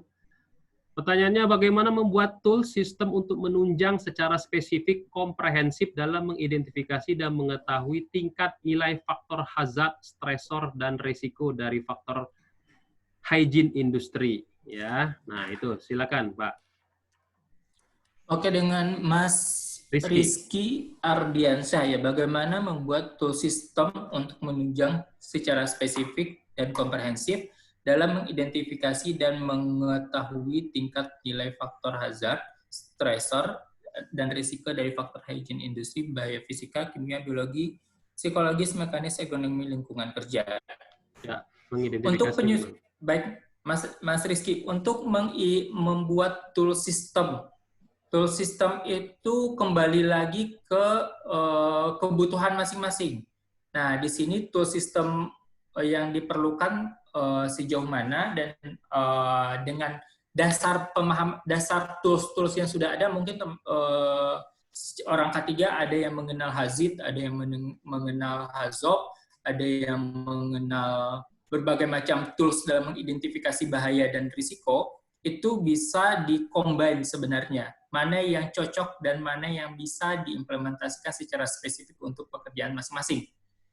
Mungkin dari Mas Rizky bisa menelaah dulu untuk kebutuhannya. Secara hygiene industri ini kan kita lebih banyak ke area berfaktor risiko kesehatan kepada pekerja. Risiko-risiko kesehatan kepada kerja lebih cocoknya yang kemana? Kalau saya pribadi untuk menyusun tools, biasanya saya lebih suka untuk melakukan observasi terlebih dahulu sebelum memilih metode mana yang bisa saya lakukan. Biasanya saya observasi menggunakan beberapa tools yang sudah definitif dari para ahli, dari teoritis, misalkan pakai Hazib-kah, pakai Hazop-kah, atau pakai tools-tools lain yang bisa kita combine. Kita coba beberapa tools untuk diobservasi mana yang paling efektif untuk penyusunannya. Ini memang butuh effort atau butuh waktu dalam penyusunannya. Untuk menghasilkan suatu tools yang sempurna atau tools yang komprehensif, maka emang benar-benar membutuhkan waktu untuk pengkajiannya atau analisanya. Itu dari saya sih. Yang penting dicoba dari beberapa tools yang sudah ada, kemudian diobservasi, dianalisa, hasil kita observasi dengan pekerjaan ini, kita analisa, oh masih ada yang kurang, kita coba lagi dengan tools yang lain, maka kita bisa mengcombine beberapa tools, karena menciptakan tools itu hal yang sangat kompleks, dan kita bisa mengcombine dari beberapa yang ada. Itu untuk Mas Rizky. Oke, pertanyaan berikutnya ini menjawab banyak pertanyaan ya. Kita ulangin lagi aja nih Pak Rizuli. Pertanyaan terkait dengan apakah atau siapa yang membuat JSA itu ya, siapa yang membuat JSA atau seorang HSE aja, terus kompetensi orang yang membuat JSA itu seperti apa dan kapan. Nah, itu ya. Ini menjawab banyak Hmm. sekali pertanyaan-pertanyaan, mungkin mereka bertanya sebelum presentasi ada gitu ya. Oke, silakan. Oke. Diulang aja nggak apa-apa. Untuk JSA yang pertama dari Mas Zeri ya, pertanyaan dari Jerry, Mas ya. Zeri. Siapa yang harus membuat JSA? Tadi di materi saya sudah jelaskan yang harus membuat JSA itu adalah pengawas langsung atas pekerjaan tersebut. Kalau pekerjaannya operation berarti pengawas operation. Kalau pekerjaannya itu pekerjaan HSE ya pengawas HSE. Kalau pekerjaannya orang mekanik ya pengawas mekanik yang membuat JSA tersebut. Jadi pengawas langsung atas pekerjaan itu. Nah, kemudian apakah orang HSE saja? Orang HSE tadi sesuai dengan materi saya sudah dijelaskan, peran orang HSE cuma meng-guiding atau sebagai advisor, sebagai reviewer, dan sebagai evaluator. Nah, di sini pun kalau ada perusahaan yang menerapkan HSE-nya harus jadi orang yang menyetujui, maka dilakukan. Ada juga perusahaan yang tidak wajib orang HSE yang tanda tangan atau yang menyetujui, cukup dari atasan langsung pekerja tersebut. Itu kembali ke sistem yang berlaku di perusahaan masing-masing. Tapi yang peran HSE di situ me-advise, kemudian mereview, mengevaluasi dari JSA yang telah disiapkan oleh pengawas. Oke, kompetensi orang yang membuat JSA itu gimana? Ini menjawab pertanyaan semua dari Pak Andika Pascal Kidaeng, terus menjawab lagi pertanyaan Pak Hari Laksono, Mbak Nurul Hasana. Ini semua pertanyaannya kompetensi seorang yang membuat JSA. Apakah pengawas atau apa? Apa itu? Kompetensi yang membuat JSA sebagaimana yang dijelaskan tadi kan pengawas wajib membuat JSA-nya pengawasnya langsung. Berarti kompetensinya adalah seorang yang level pengawas dan memahami proses pekerjaan yang akan dilakukan. Jadi kalau pekerjaannya misalkan nih di mekanik itu kan ada bagiannya, ada welder, ada yang mekanik cuma servis. Nah, ketika pekerjaan itu pekerjaan berkaitan sama welder, maka pengawas welder lah yang membuat, bukan pengawas servis. Tapi kalau misalkan dia servis saja, maka dilakukan oleh pengawas servis. Jadi sesuai dengan pengawas langsungnya. Jadi yang berkompeten secara teknikal pada pekerjaan yang akan dilakukan. Nah, ini Pak Firmansyah juga bertanya, saya masih kurang paham dengan posisi pengawas dalam pembuatan JSA. Karena si Pak Firmansyah ini bekerja sebagai safety advisor di konstruksi. Nah, maksudnya gimana nih? Jadi dia bertanya ini, dia masih kurang paham nih posisi pengawas dalam pembuatan JSA. Jadi ketika JSA udah dibuat, terus ada yang mengawasi, maksudnya ada yang menyetujui JSA, itu siapa? Gitu loh. Oke, Pak Mas Firman, terkait posisi pengawas dalam pembuatan JSA adalah yang membuat ada form beberapa perusahaan yang di formnya yang membuat itu adalah level pengawas atau yang menganalisa. Biasanya ada, kalau contoh yang saya sajikan tadi itu di bagian dianalisa oleh, itu harus pengawas. Atau ada juga form perusahaannya yang dibuat oleh itu harus pengawas.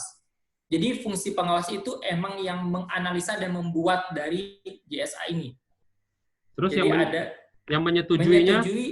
Menyetujui kembali dari skema otorisasi dari perusahaan. Biasanya setelah pengawas membuat, maka HSE itu statusnya di perusahaannya sebagai reviewer apa yang menyetujui.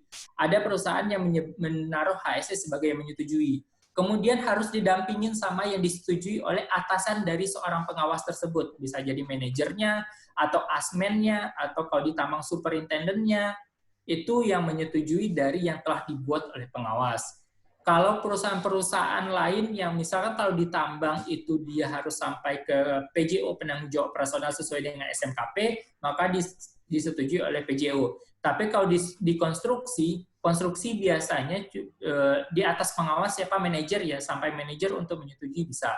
Manajer dari pekerjaan tersebut ya, bukan manajer safety. Oke. Ini ada pertanyaan, langsung menjawab juga beberapa pertanyaan. Pak Rizuli, kira-kira beda JSA dengan HIRAK atau IBPR itu apa sih sebenarnya? Nah, konsepnya itu kapan dipakainya HIRAK, kapan dipakainya JSA? Gitu. Nah, tadi di pembahasan definisi JSA sudah disinggung-singgung juga terkait IBPR atau HIRAK. perbedaan JSA sama IBPR ini terletak pada kata kunci dari JSA, yaitu mendetailkan dari setiap langkah yang akan dilakukan.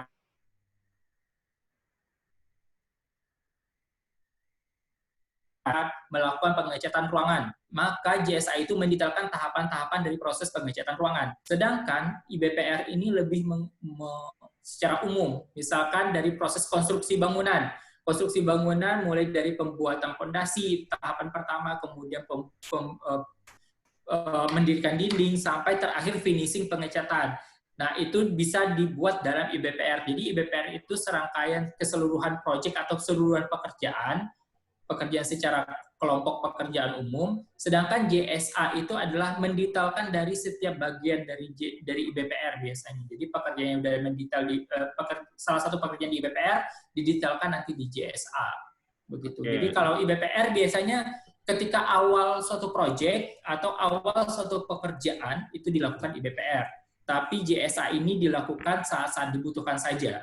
Okay, sesuai dengan 3 kelompok tadi, ada pekerjaan barukah, atau yang dipersyaratkan, atau yang adanya perbedaan baik metode kerja, peralatan yang digunakan, ataupun waktu pelaksanaan pekerjaannya, lingkungannya, tergantung dari situ. Jadi kesimpulannya, hiradisi atau herawa itu dibuat sebelum proyek itu berjalan. Jadi masih sebelum dimulai. Jadi masih berupa prediksi gitu ya Pak.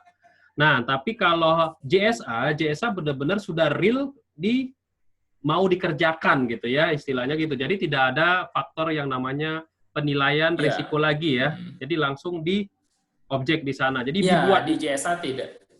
Jadi dibuatnya itu berdasarkan kalau di hiraknya ada perubahan, JSA dibuat atau atas permintaan dari ownernya atau dari yang baru-baru tadi ya, misalkan ada alat baru, metode kerja baru, bahan baru, kayak gitu ya? Iya. Oke, good. Oke, pertanyaan berikutnya dari Pak Muhammad Jayadi.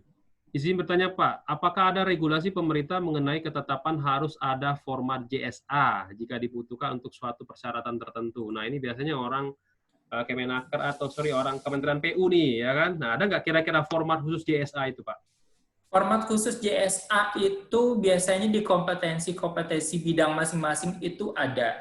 Misal, tapi sama seperti yang saya share tadi, format JSA umum itu sama seperti itu, ada tiga tabel, langkah kerja, bahaya dan risikonya apa, kemudian pengendalian apa, itu saja format utamanya. Nah, detail format itu biasanya ada dikeluarkan di bagian masing-masing. Kalau di SDM, di kompetensi POP itu ada formatnya, format standar minimumnya udah ada. Kalau nggak salah di PU juga ada, gitu kan. Jadi secara umum itu ada 3 tabel utama. Nah, format detailnya mengacu kepada yang udah dikeluarkan ke pemerintah bisa, atau dikreasikan di perusahaan masing-masing juga bisa. Oke. Pertanyaan berikutnya. Dari Pak Edward Marbun. Selamat sore Pak Akbar. Dalam penyampaian tadi ada hot work atau izin kerja. Dalam pekerjaan tersebut ada beberapa kerja panas, pengelasan di area yang mudah terbakar. Sebut saja di beberapa tempat. 3-4 pekerjaan pengelasan dengan lokasi yang berbeda. Apakah pengawas pekerjaan dalam hal ini pihak safety sebanyak pekerjaan tersebut jumlahnya 4 orang atau hanya sekedar monitoring saja? Maksudnya gitu ya, apa? Oke. Mas Edward. Jadi Mas Edward. Jadi proses Mas Edward, misalkan pekerjaan proses pengelasan di area ada 3-4 lokasi yang berbeda. Iya, maksudnya. Apakah harus JSA yang sama? Nah, kalau pekerjaannya ini misalkan dilakukan pada waktu yang berbarengan oleh pekerja yang berbeda-beda, maka pengawasannya juga harus dilakukan setiap area spesifik tersebut. Ingat tadi work permit itu lokasinya harus spesifik dan pengawasnya harus ada di area tersebut. Tapi yang perlu dicatat pengawasnya bukan orang HSE loh Pak. Kalau pengelasan, atasannya pengelasan itu siapa pengawasnya langsung dari proses pengelasan tersebut. Berarti atasan dari weldernya. Bukan orang HSE yang harus mengawasi. HSE 1 orang memonitor keliling ke 4 lokasi tersebut tidak masalah. Cuma sekedar monitoring. Tapi untuk pengawasan yang harus ada di area kerja tersebut adalah pengawas langsung dari pekerjaannya. Jadi di sini dibedakan peran HSE sama peran dari pengawas langsung. Jadi work permit ini di HSE itu rata-rata cuma memverifikasi dan memastikan, memonitoring di lapangan, sedangkan dalam pengawas langsung itu adalah yang pengawas dari pekerja yang melakukan pekerjaan tersebut. Prinsipnya di sana. Oke, mantap. Oke, lanjut pertanyaan berikutnya. Pak Nail Bagis, apakah work permit ini bisa digabung misalkan untuk bekerja di confined space dan lain-lain digabung jadi satu lembar work permit? Apakah harus dibeda-bedain? Nah, itu silakan Pak. Apakah work permit bisa digabung? Rata-rata work permit itu tidak bisa digabung Pak, karena nanti itu dokumennya akan berbeda-beda. Kalau pekerjaannya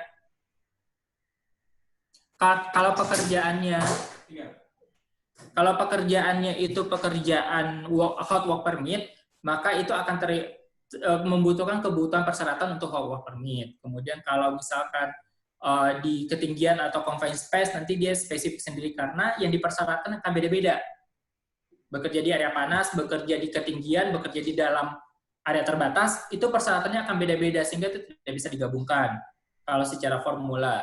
Ketika perusahaan belum memiliki spesifik formulir untuk setiap masing-masing work permit, mungkin bisa dikondak satu form yang sama. Bisa, misalkan satu form work permit, special work permit. Jadi semua jenis izin kerja form pengajuannya satu, yaitu judulnya special work permit.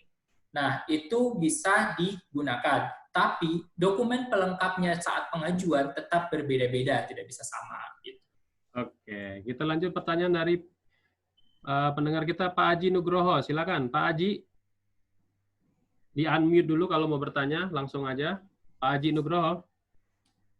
Oke, nunggu yang lain, nunggu Pak Aji berbicara. Ini ngomongin soal Pak Febrio Reksandi. Untuk waktu berapa berlaku work permit, adakah aturan yang mengatur? Nah, karena owner di tempat saya bekerja work permit itu memberlakukan 14 hari kerja apabila belum selesai selama 14 hari, maka dibuat perpanjangan work permit. Ada nggak kira-kira ketetapan untuk work permit itu berlakunya berapa lama gitu? Oh, oke. Pak Haji, Pak Haji, Mas halo? Haji, oke Mas Haji. Mas Haji, halo Mas Haji. Halo, langsung aja berbicara Mas Haji. Halo? Halo? Oke. Halo? Oke, lanjut aja pertanyaannya tadi Pak Rejuli. Ada nggak waktu untuk ketetapan work permit itu sendiri? Waktu untuk ketetapan work permit sebenarnya secara standar itu kembali lagi ke perusahaan masing-masing menganalisa dicukupkan waktu seberapa. Makanya tadi di sana saya di alur work permit tadi di bagian terakhir itu perlunya untuk meng-close izin itu. Jadi kalau ada perusahaan yang cukup mengeluarkan satu kali pada durasi waktu yang udah ditetapkan di formulir tadi, kemudian setelah selesai pekerjaan wajib ke HSE kembali untuk meng-close work permit-nya. Atau kalau tidak menerapkan kayak gitu, biasanya membatasi waktunya. Ada yang 7 hari, ada yang 14 hari. Itu kembali ke kebutuhan perusahaan masing-masing. Biasanya berdasarkan asesmen dari penilaian risiko yang dilakukan oleh HSE di setiap perusahaan masing-masing. Jadi itu ada yang bisa 14, ada yang 7, bahkan ada yang 3 hari, tergantung. Itu kembali lagi ke yang berlaku di sistem masing-masing perusahaan. Tapi secara umum yang saya biasanya rekomendasikan adalah saat selesainya pekerjaan tersebut, wajib untuk kembali lagi ke HSE untuk dilakukannya penutupan izin kerja tersebut. Tapi kalau sebelum 14 hari itu habis, itu dia ngajuin lagi, itu masih boleh ya? Boleh. Boleh ya. Nah, itu pertanyaannya seperti itu tadi ya. Jadi sebelum selesai, dia udah ngajuin untuk perpanjangan lagi. Jadi jangan sampai nunggu habis dulu, jadi kalau baru ngajuin lagi gitu. Boleh ya? Ya, kalau perpanjangan work permit itu boleh. Oke. Lanjut pertanyaan. Oh, nggak ada lagi. Oke, lanjut pertanyaan berikutnya dari Muhammad Fadil Budiman terkait dengan work permit untuk pekerjaan EPC ya, di pekerjaan konstruksi ya. Ada tahapan di mana work permit dibagi dalam beberapa case. Work permit ketika project masih belum handover atau test and commissioning dan setelah handover ke owner. Bagaimana itu perbedaan kesulitan dari tahapan tersebut? Jadi memang kalau di proyek EPC itu memang ada work permit dibuat dulu ya sebelum serah terima dan tes commissioning. Ada juga yang setelah Maksudnya setelah dipakai oleh si owner, lalu ada work permit lagi. Nah, itu kesulitannya gimana tuh? Pernah nggak? Kalau work permit yang bertahap kayak gini, biasanya tantangannya yang akan kita hadapin adalah ketika handover ke owner. Biasanya lebih strict di sana. Ketika sebelum handover, biasanya standarnya itu kita keterlibatan owner belum terlalu kental, ibaratnya belum terlalu in charge dalam proses work permit di sana, dalam memastikan di sana, sehingga itu biasanya tantangan tidak begitu banyak. Biasanya itu yang saya hadapin adalah saat udah handover ke owner, karena di sanalah secara detailnya akan dikupas lebih dalam oleh peran owner di sana. Ketika commissioning pun biasanya itu masih bisa sifatnya negosiabel di dalam prakteknya. Misalkan item-item yang masih dianggap kurang ketika pengajuan work permit saat commissioning, itu biasanya toleransinya masih ada. Biasanya tantangan terberatnya sih di owner. Oke. Sebelum kita lanjutin, saya sebar dulu ada formulir polling untuk evaluasi kita webinar. Silakan teman-teman untuk diisi pollingnya untuk evaluasi kita. Oke, sambil mengisi polling, ini ada pertanyaan juga nih dari Pak Kesuma Putra Wiranegara. Selamat sore, bagaimana penerapan JSA dan work permit efektif di dalam pabrik? Dikarenakan minim adanya interaksi antara owner dan kontraktor. Lebih banyak interaksi di internal perusahaan. Berbeda halnya dengan migas ya, yang interaksi antara owner dan kontraktor tuh lebih banyak gitu loh. Nah, itu gimana tuh kalau di pabrik penerapannya? Sebenarnya kalau di pabrik untuk penerapan JSA itu sebenarnya lebih enak. Kenapa lebih enak? Karena di pabrik biasanya kita lebih berhadapan sama mesin. Itu lebih enak. Kenapa kita mengantisipasi bahaya risiko terhadap manusianya itu tidak banyak yang tidak berdampak pada orang yang banyak gitu. Nah, kalau untuk work permit-nya pun lebih enak di area pabrik sebenarnya. Karena di area pabrik itu pekerjaan yang memerlukan work permit itu tidak banyak. Biasanya ketika turnover dari unit, dari pabriknya, dari mesinnya, misalkan pemeriksaan berkala, mungkin di situ butuh work permit. Tapi kalau saat bekerjanya pabrik itu rata-rata tidak ada kebutuhan work permit. Tapi penerapan JSA jauh lebih mudah di area pabrik dibandingkan area migas maupun pertambangan. Karena migas pertambangan ini sifat unitnya dinamis, orang-orangnya juga banyak yang beraktiviti di area-area gitu, sedangkan bergantian orang. Sedangkan di pabrik kan lebih yang mobile tuh orang-orangnya gitu loh, orangnya berpindah, sedangkan mesinnya ya di situ-situ saja. Jadi lebih statis ya? Lebih statis, lebih mudah untuk mengidentifikasinya dan lebih mudah untuk menyiapkan semua risk assessment ataupun rencana emergensinya kalau di saat pengajuan work permit.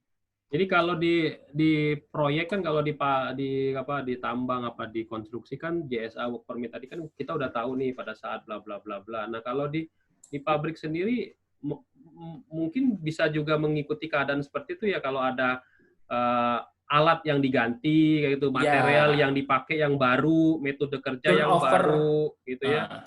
Bisa. Kayak turnover mesin biasanya kayak gitu tuh bisa kita implementasikan.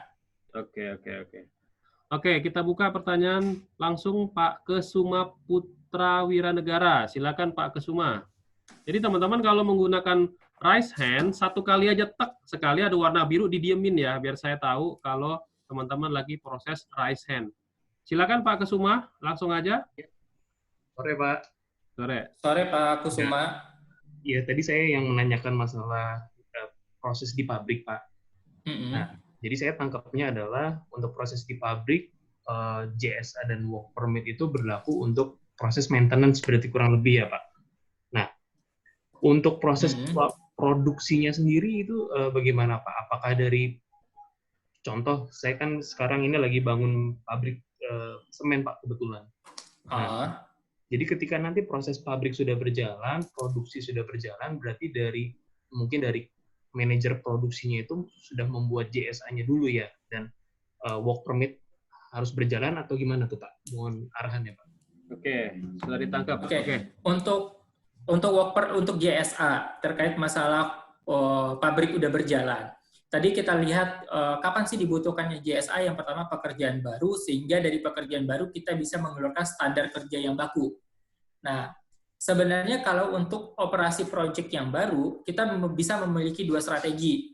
Kita bisa meminta untuk pengawas operasionalnya itu membuat JSA, kemudian dituangkan jadi prosedur kerja yang baku, bisa. Atau bisa juga meminta mereka mengeluarkan prosedur langsung. Kalau untuk itu pekerjaan baru, untuk proses produksi yang itu akan rutin. Jadi kalau udah rutin, lebih baik menggunakan prosedur kerja. Bisa jadi SOP, bisa jadi IK. Karena itu akan berlaku terus-menerus. Akan kewalahan kalau harus membuat JSA setiap mau proses produksi. Karena itu kan udah bergulir terus-menerus, gitu Pak. Jadi kalau misalkan di awal sekali mau produksi, kalau membuat JSA sebagai acuan membuat prosedur, itu sangat-sangat bagus. Tapi kalau misalnya pengawasnya langsung sudah memiliki patokan prosedur yang baku, bisa langsung digunakan prosedur. Oke, ya. Jadi gitu ya teman-teman ya.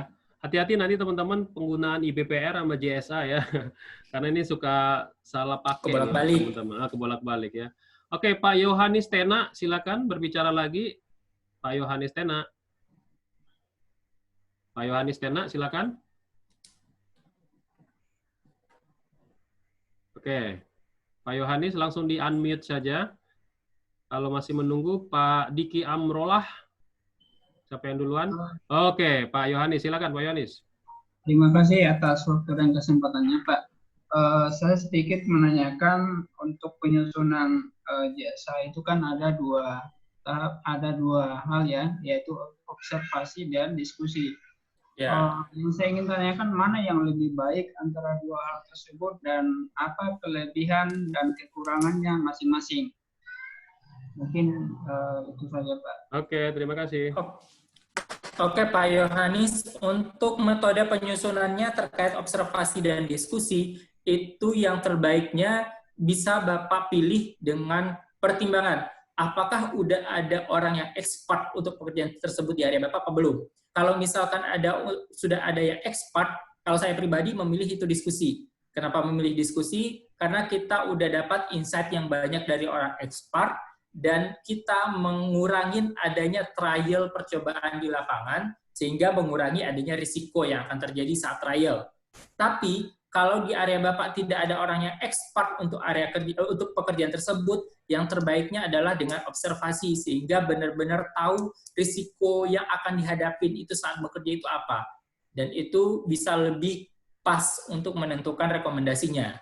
Itu tergantung kondisi Pak. Kalau Bapak ada yang expert, saya lebih baik memilih yang diskusi. Tapi kalau tidak ada yang expert untuk pekerjaan tersebut, baru sama-sama ya sekedar punya pengalaman, tapi tidak begitu expert untuk pekerjaan tersebut, lebih baik diobservasi. Gitu Pak. Oke, jadi tergantung dari situasi dan kondisi. Oke, berikutnya satu lagi Pak Yaya Aropandi, silakan. Nah, ini teman kita nih di A2K4, pengurus Asosiasi Ahli K3 Konstruksi Indonesia untuk wilayah Jawa Barat. Silakan Pak Yaya. Pak Yaya di-unmute dulu suaranya. Klik unmute, baru bisa langsung ngomong. Sambil menunggu Pak Yaya, kita ada pertanyaan dari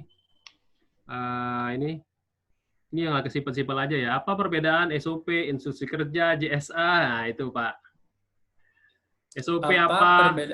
Prosedur, SOP itu apa? Manual apa? Instruksi kerja itu apa? JSA itu apa? Nah, JSA itu posisinya ada di mana? Mungkin kayak gitu mungkin. Oke, kalau SOP manual, biasa kalau kita berbicara manual, kalau kita merefer ke sistem manajemen K3 dari... Pak Yaya, ya? Halo? Oke, Pak Yaya dulu, silakan. Silakan Pak Yaya. Selamat sore, Pak Denny dan narasumber. Saya kira saya tercerahkan sore ini. Saya bangga terhadap Pak Denny nih. Perlu mendapatkan apresiasi penggiat K3 di Indonesia, luar biasa nih Pak Denny. Mantap ini Pak Denny, Pak. Iya. Silakan Pak Yaya. Saya kira tentang Permituk tadi kalau saya tidak salah tangkap, karena memang saya khawatir ada pekerjaan yang sangat berbahaya. Kalau tidak salah tangkap tadi ada tembusan tentang kepolisian. Kira-kira instansi terkait apa saja selain kepolisian yang menyangkut kepada pekerjaan Permituk yang sangat urgen Kira-kira terima kasih Pak Denny dan sukses untuk narasumber. Amin. Oke, terima kasih Pak Yaya. Bentar Pak Rizuli, ada ini nyangkut juga pertanyaan dari Pak Saiful Kahfi nih ya, dari PTPN 12. Nah ya, mirip nih pertanyaannya, apakah JSA ini harus dilegalisasi oleh instansi pemerintah yang berwenang seperti Disnaker? Nah ini sama pertanyaannya kalau Pak Yaya ngomonginnya ke kepolisian, kalau Pak Saiful Kahfi ini ke Disnaker. Perlu nggak kira-kira JSA itu harus ada otorisasi dari orang pihak eksternal? Nah gitu Pak. Oke, yang Pak Yaya dulu dijawab ya. Pak Yaya terkait mungkin tadi ini saat kita berbicara masa work permit. Work permit itu mungkin beberapa pekerjaan yang melibatkan pihak eksternal itu tergantung kondisi pekerjaannya Pak. Kalau misalkan kita perbaikan saluran gas yang di saluran gas yang di luar area konsesi, misalkan di luar area perusahaan. Taruhlah distribusi gas ke rumah-rumah warga, yang contohnya kalau di Bogor tuh ada gas alam yang didistribusikan ke rumah-rumah warga.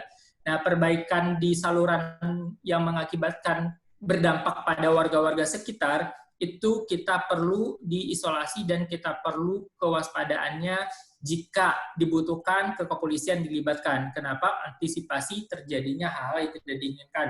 Bisa jadi ledakan besar terjadi karena kesalahan dari proses pekerjaan, sehingga kepolisian itu nanti di sana membantu untuk melakukan investigasi secara mendetail, karena itu udah terjadi di area umum. Atau mungkin izin kerja yang membutuhkan sampai ke pihak yang jauh lebih luas, biasanya terkait masalah bahan peledak. Misalnya pekerjaan yang terkait berhubungan sama bahan peledak, membutuhkan ada pengawasan dari pihak-pihak yang terkait, bisa kepolisian, bisa dari SAR, tergantung dari kebutuhan masing-masing Pak. Jadi diidentifikasi lagi pekerjaannya akan berdampak ke pihak eksternal atau tidak. Kalau berdampak ke pihak eksternal, biasanya kita libatkan pihak eksternal. Tapi kalau tidak berdampak ke eksternal, cuma ke internal perusahaan, cukup sampai internal perusahaan.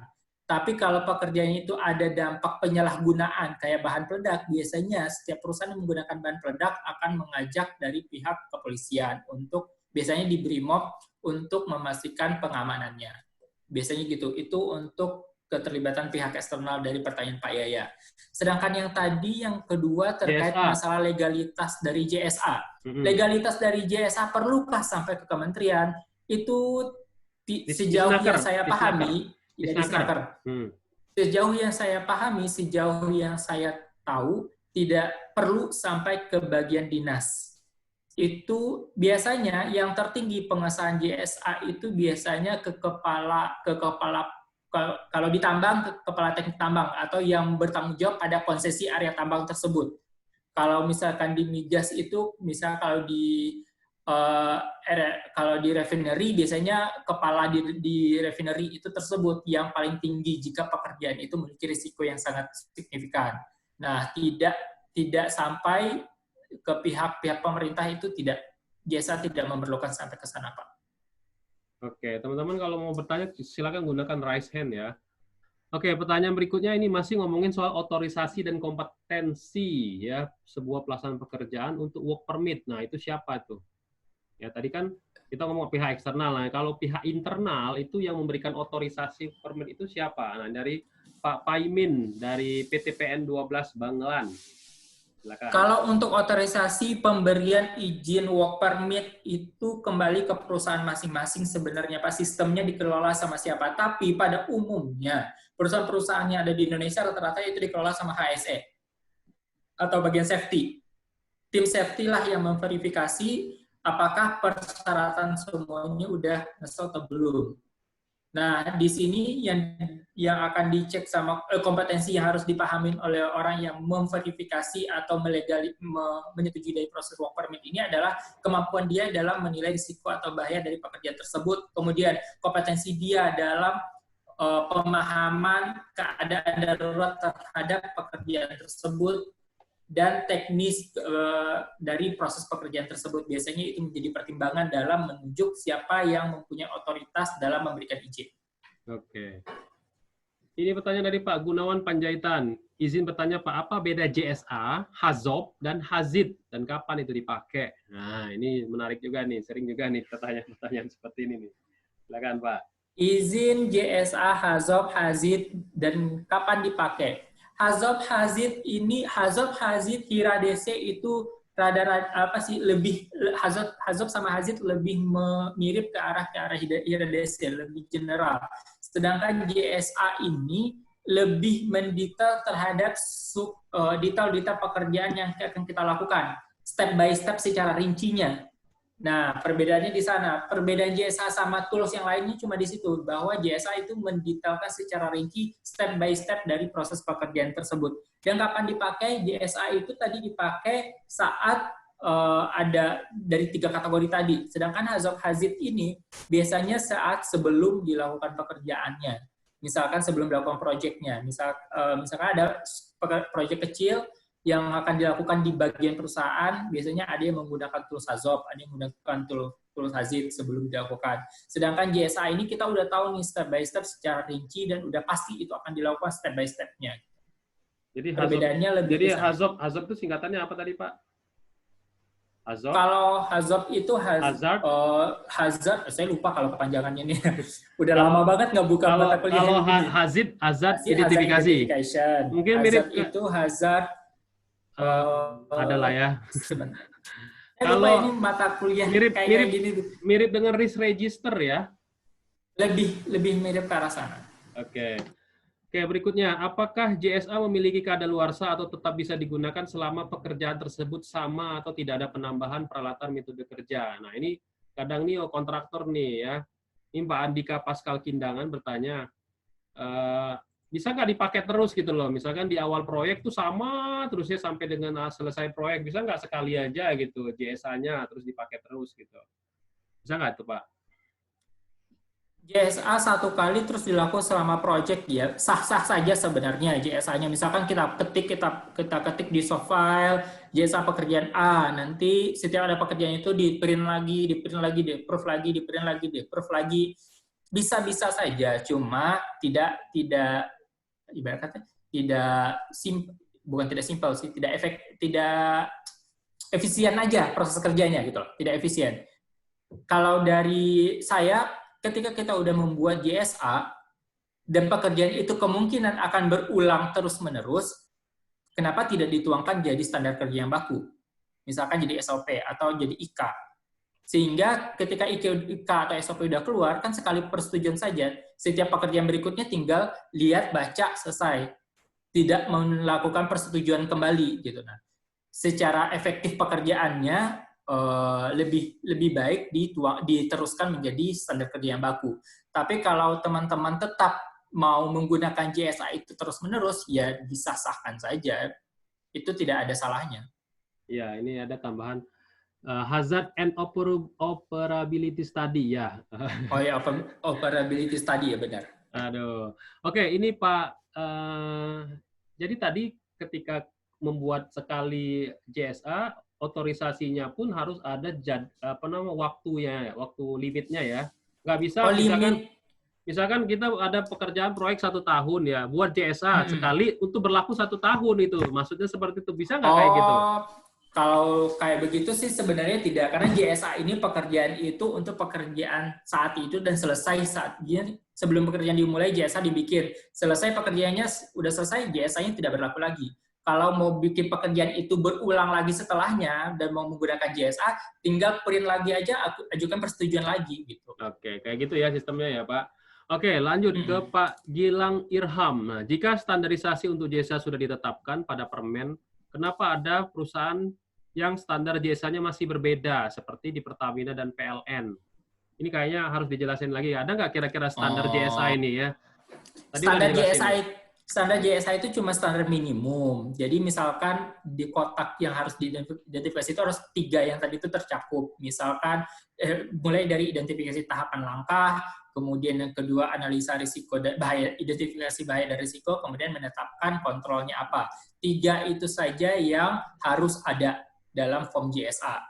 Terkait masalah embel-embel lainnya dalam formnya itu kembali ke standar yang berlaku di perusahaan masing-masing. Itu pasti akan berbeda-beda. Setiap perusahaan akan memiliki kepentingan masing-masing. Contohnya ada perusahaan yang menerapkan adanya di bagian bawah form JSA itu harus adanya list orang-orang yang akan bekerja dan harus menandatangani bahwa mereka udah paham akan JSA tersebut. Beda lagi template-nya. Ada yang menggunakan dokumen JSA-nya itu cuma lembaran tabel 3 dan di atas judul pekerjaan saja, jauh lebih simpel. Ada. Itu kembali ke standar yang berlaku di perusahaan masing-masing dan sejauh mana kompleksitas dari otorisasi persetujuan JSA di perusahaan tersebut. Oke. Yang penting minimum tiga tabel itu tuh harus ada. Iya, saya ulangi lagi ya, 3 tabel itu tahapan, yang kedua pengendalian risikonya, yang ketiga mitigasinya. Identifikasi gitu ya. Bahaya risiko, yang ketiga baru pengendalian. Pengendaliannya ya. Oke, berikutnya dari Pak Neil Bagis. Sore Pak, pula pertanyaan Pak. Berarti nanti kalau misalnya pekerjaan double kayak tadi di confined space, melakukan welding area, berarti izinnya double, betul? Betul. Terus pertanyaan berikutnya, emergency response bila ada evakuasi di ketinggian di confined space, apakah memerlukan izin lagi? Nah, itu. Oh, itu izinnya satu paket sama work permit. Ketika kita suggest work permit, kan ada plan emergency-nya. Nah, di plan emergency yang kita butuhkan itu udah tercover di izinnya di situ. Oke. Untuk evakuasinya udah tercover dalam izinnya di situ. Oke, kita kaitkan dengan Mbak Anjeng Anjani. Mungkin bisa di-share tentang dasar hukum penerapan K3 di JSA, apakah ada di PP 50. Nah, ini hubungannya JSA dengan PP 50 ini, JSA itu ada di elemen berapa? Nah, itu. Kalau dikait-kaitkan sebenarnya kalau di SMK 3, itu di proses kerja, itu masuk di kategori risk assessment-nya. Di 6, di elemen 6. Ya, saya nggak hafal nomor elemennya. Ya, di elemen 6 ada operasional ya, Mbak Anjeng ya. Operasional di situ ada, dan kita itu bagian dari operasional untuk mengidentifikasi bahaya dan risikonya ada. Jadi itu bisa dihubung-hubungkan sebenarnya Mbak Anjeng. Tapi kalau misalkan dasar hukum harus menggunakan JSA-nya itu sendiri secara tereksplisit tertuang dengan kalimat jelas, saya belum pernah ngebaca. Cuma kan JSA ini adalah tools yang bisa kita gunakan untuk memenuhi persyaratan yang ada di peraturan regulasi-regulasi yang ada. Oke. Berikutnya, setelah JSA disetujui, apakah harus disimpan saja atau dilakukan sosialisasi kembali? Nah, dari Pak Didik Yulianto. Nah, Pak Didik, tadi saya sudah jelaskan tahapan terakhir dari proses JSA itu adalah sosialisasi kepada yang akan bekerja. Tidak hanya menjadi dokumen administrasi kerja, tapi harus disosialisasikan. Mungkin bisa jadi triknya, ada beberapa perusahaan yang memakai trik seperti ini. Jadi JSA yang harus dituangkan, yang dibuat itu tidak boleh diketik, harus ditulis tangan oleh pengawas sendiri. Kemudian harus ditandatangan langsung oleh pekerja yang akan bekerja di form tersebut. Nah, jadi otomatis itu akan tersosialisasi dan itu murni dari proses pekerjaan tersebut. Itu triknya, ada yang perusahaan menerapkan seperti itu. Jadi intinya JSA itu harus disosialisasikan pada orang yang akan bekerja, mengerjakan pekerjaan tersebut. Oke, penting sekali itu ya.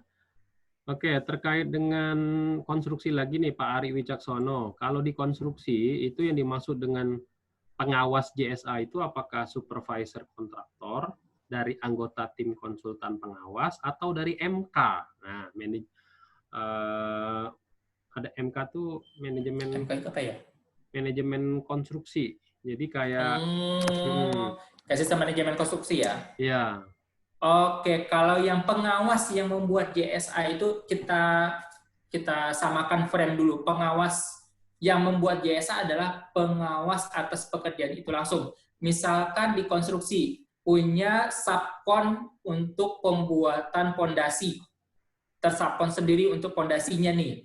Nah, di subkon pondasi itu dia punya pengawas kan untuk proses pekerjaannya pondasi itu. Yang wajib membuat JSA adalah pengawasnya itu, yang akan mengawasi pekerjaan pondasi itu. Nah, bisa diterapkan ke perusahaannya kalau butuh persetujuan harus sampai ke owner. Bisa, itu diterapkan. Mereka buat, kemudian mereka harus ajukan persetujuan ke owner tanda tangan, baru mereka mensosialisasikan kepada pekerja, itu bisa. Tapi yang wajib membuat itu adalah pengawas langsungnya. Tapi kalau emang misalkan ada subkon kecil-kecil yang cuma ada koordinator koordinator krunya atau koordinator karyawan pekerjanya saja, yang kompetensinya cuma untuk mengatur-ngatur pembagian kerja saja, mungkin bisa dibantu dari pihak HSE dari subkon tersebut. HSE-nya membantu untuk membuatkan. Gitu. Oke, tadi masih terpending pertanyaannya, apa perbedaan manual K3, prosedur atau SOP, instruksi kerja, formulir, dan JSA. Nah, JSA itu ada di posisi mana kalau kita lihat di hierarki pengendalian dokumen tuh, Pak? Kalau berbicara hierarki pengendalian dokumen, manual kan yang tertinggi. Manual itu adalah guidance paling tinggi, guidance umum dari sistem manajemen K3 yang kita lakukan. Kemudian turunan darinya itu, dari manual itu biasanya beberapa perusahaan itu banyak berapa istilah. Ada yang menerapkan SOP langsung di bawahnya, ada yang menerapkan itu semacam ada kelompok sub manual lagi, itu kembali ke sistem pengendalian dokumen yang ada di perusahaan masing-masing. Tapi yang secara umum di bawah manual itu ada prosedur. Prosedur itu membahas secara pekerjaan secara utuh, secara umum dari suatu pekerjaan. Kemudian di bawah dari prosedur ada IK atau instruksi kerja, atau ada perusahaan yang menyebutkan standar work instruction atau SWI, itu terserah istilahnya. IK, di bawah IK itu baru formulir yang kita gunakan untuk melakukan pekerjaan tersebut. Nah, JSA ini kan statusnya formulir, maka posisinya ada di bawah IK jika kita tidak ada IK pekerjaan tersebut. Tetapi JSA bisa selevel sama IK di saat pekerjaan tersebut itu pekerjaan baru, atau pekerjaan tersebut pekerjaan yang metode atau alat yang baru. Jadi itu dia akan selevel sama IK. Tapi kalau misalkan dia tidak cuma sekedar persyaratan atas requirement tertentu, posisinya ada di formulir di bawahnya IK. Gitu. Oke, pertanyaan terakhir, Pak Alfian Hidayat. Silakan Pak Alfian mau bertanya. Pak Alfian di unmute dulu. Pak Alfian, halo. Pak Alfian, saya sudah bukain. Oke, silakan Pak Alfian. Iya Pak, ini saya mau tanya. Kalau untuk JSA itu perlakuannya kan untuk melindungi pekerja ya Pak, tapi berlaku juga nggak ya untuk perlindungan terhadap produk atau mesin alat kerja seperti itu? Seperti itu Pak.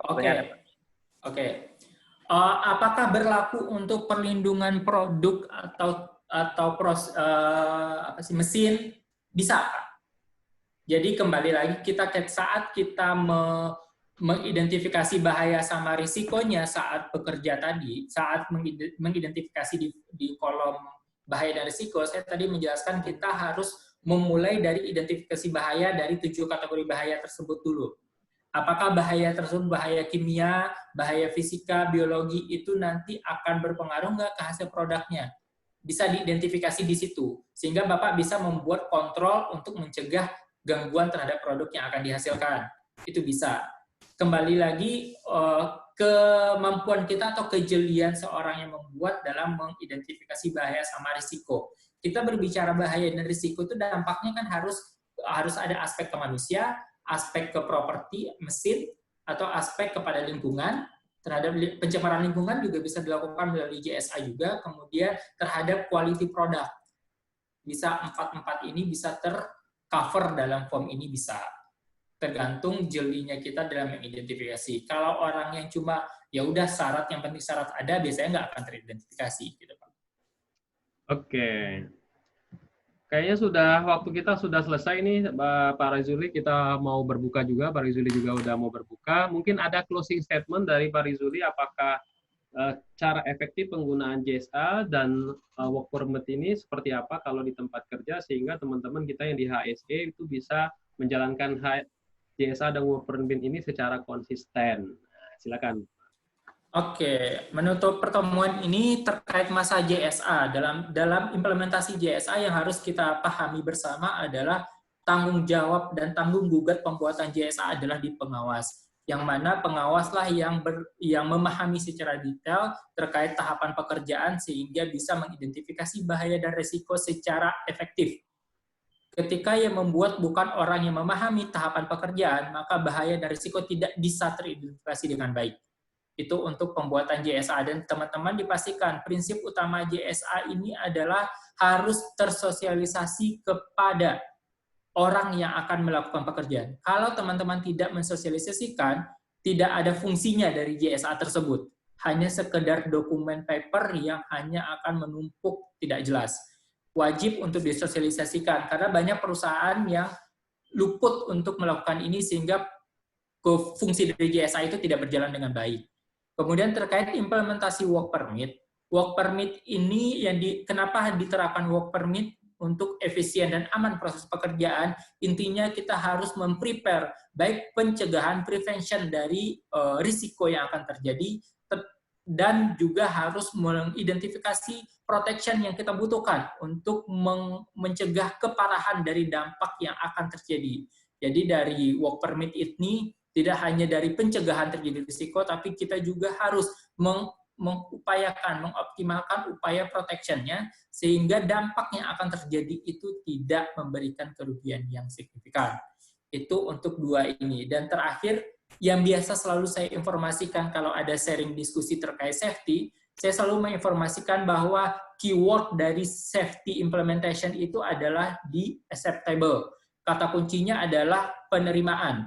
Jadi diterima atau tidak yang kita lakukan itu. Jadi gini maksudnya, perusahaan A dan perusahaan B itu akan memiliki standar yang berbeda dan memiliki tingkat penerimaan, memiliki tingkat income, memiliki luasan jumlah tenaga kerja yang berbeda, sehingga dalam implementasi safety supaya menjadi investasi buat perusahaan harus memenuhi value acceptable dulu. Ketika value acceptable-nya tidak terpenuhi, maka investasi safety ini otomatis akan menjadi cost safety, sehingga perusahaan manajemen tidak akan mau menerapkan hal itu. Itu sih yang biasa saya sharing ke teman-teman, dan teman-teman yang akan yang berkecimpung di dunia safety mungkin bisa melakukan pendekatan hal tersebut. Value yang dikedepankan adalah acceptable. Ketika itu sudah diterima telah memenuhi prinsip acceptable, maka manajemen pasti akan menerima itu dan menganggap safety itu sebagai investasi. Itu saja. Luar biasa ini ya. Kita kasih aplaus dulu nih ya buat Pak Rizuli. Oke, Pak Rizuli, terima kasih banyak atas waktunya. Ini luar biasa ya. Udah 2 jam nih dari 1 jam. Semoga amal ilmunya bisa menjadi amal jariah buat Pak Rizuli ya, dan buat teman-teman semua. Oke, teman-teman semua yang sudah tetap standby sampai dengan 158 peserta dari 280 tadi ya, yang daftar itu ada 400-an ya. Oke, terima kasih buat yang masih standby. Ingat teman-teman semua, besok masih kita ada 2 webinar. Kalau hari Minggu besok ada TOT, Train of Trainer for HSE Officer, dan sorenya ada inspeksi K3. Silakan registrasi. Oke, teman-teman semua, pesan saya di rumah saja, stay at home, tingkatkan terus skill teman-teman semua melalui webinarnya Media Tama. Oke, saya akhiri dengan billahi taufiq wa hidayah. Wassalamualaikum warahmatullahi wabarakatuh. Salam safety. Waalaikumsalam. Terima kasih. Terima kasih.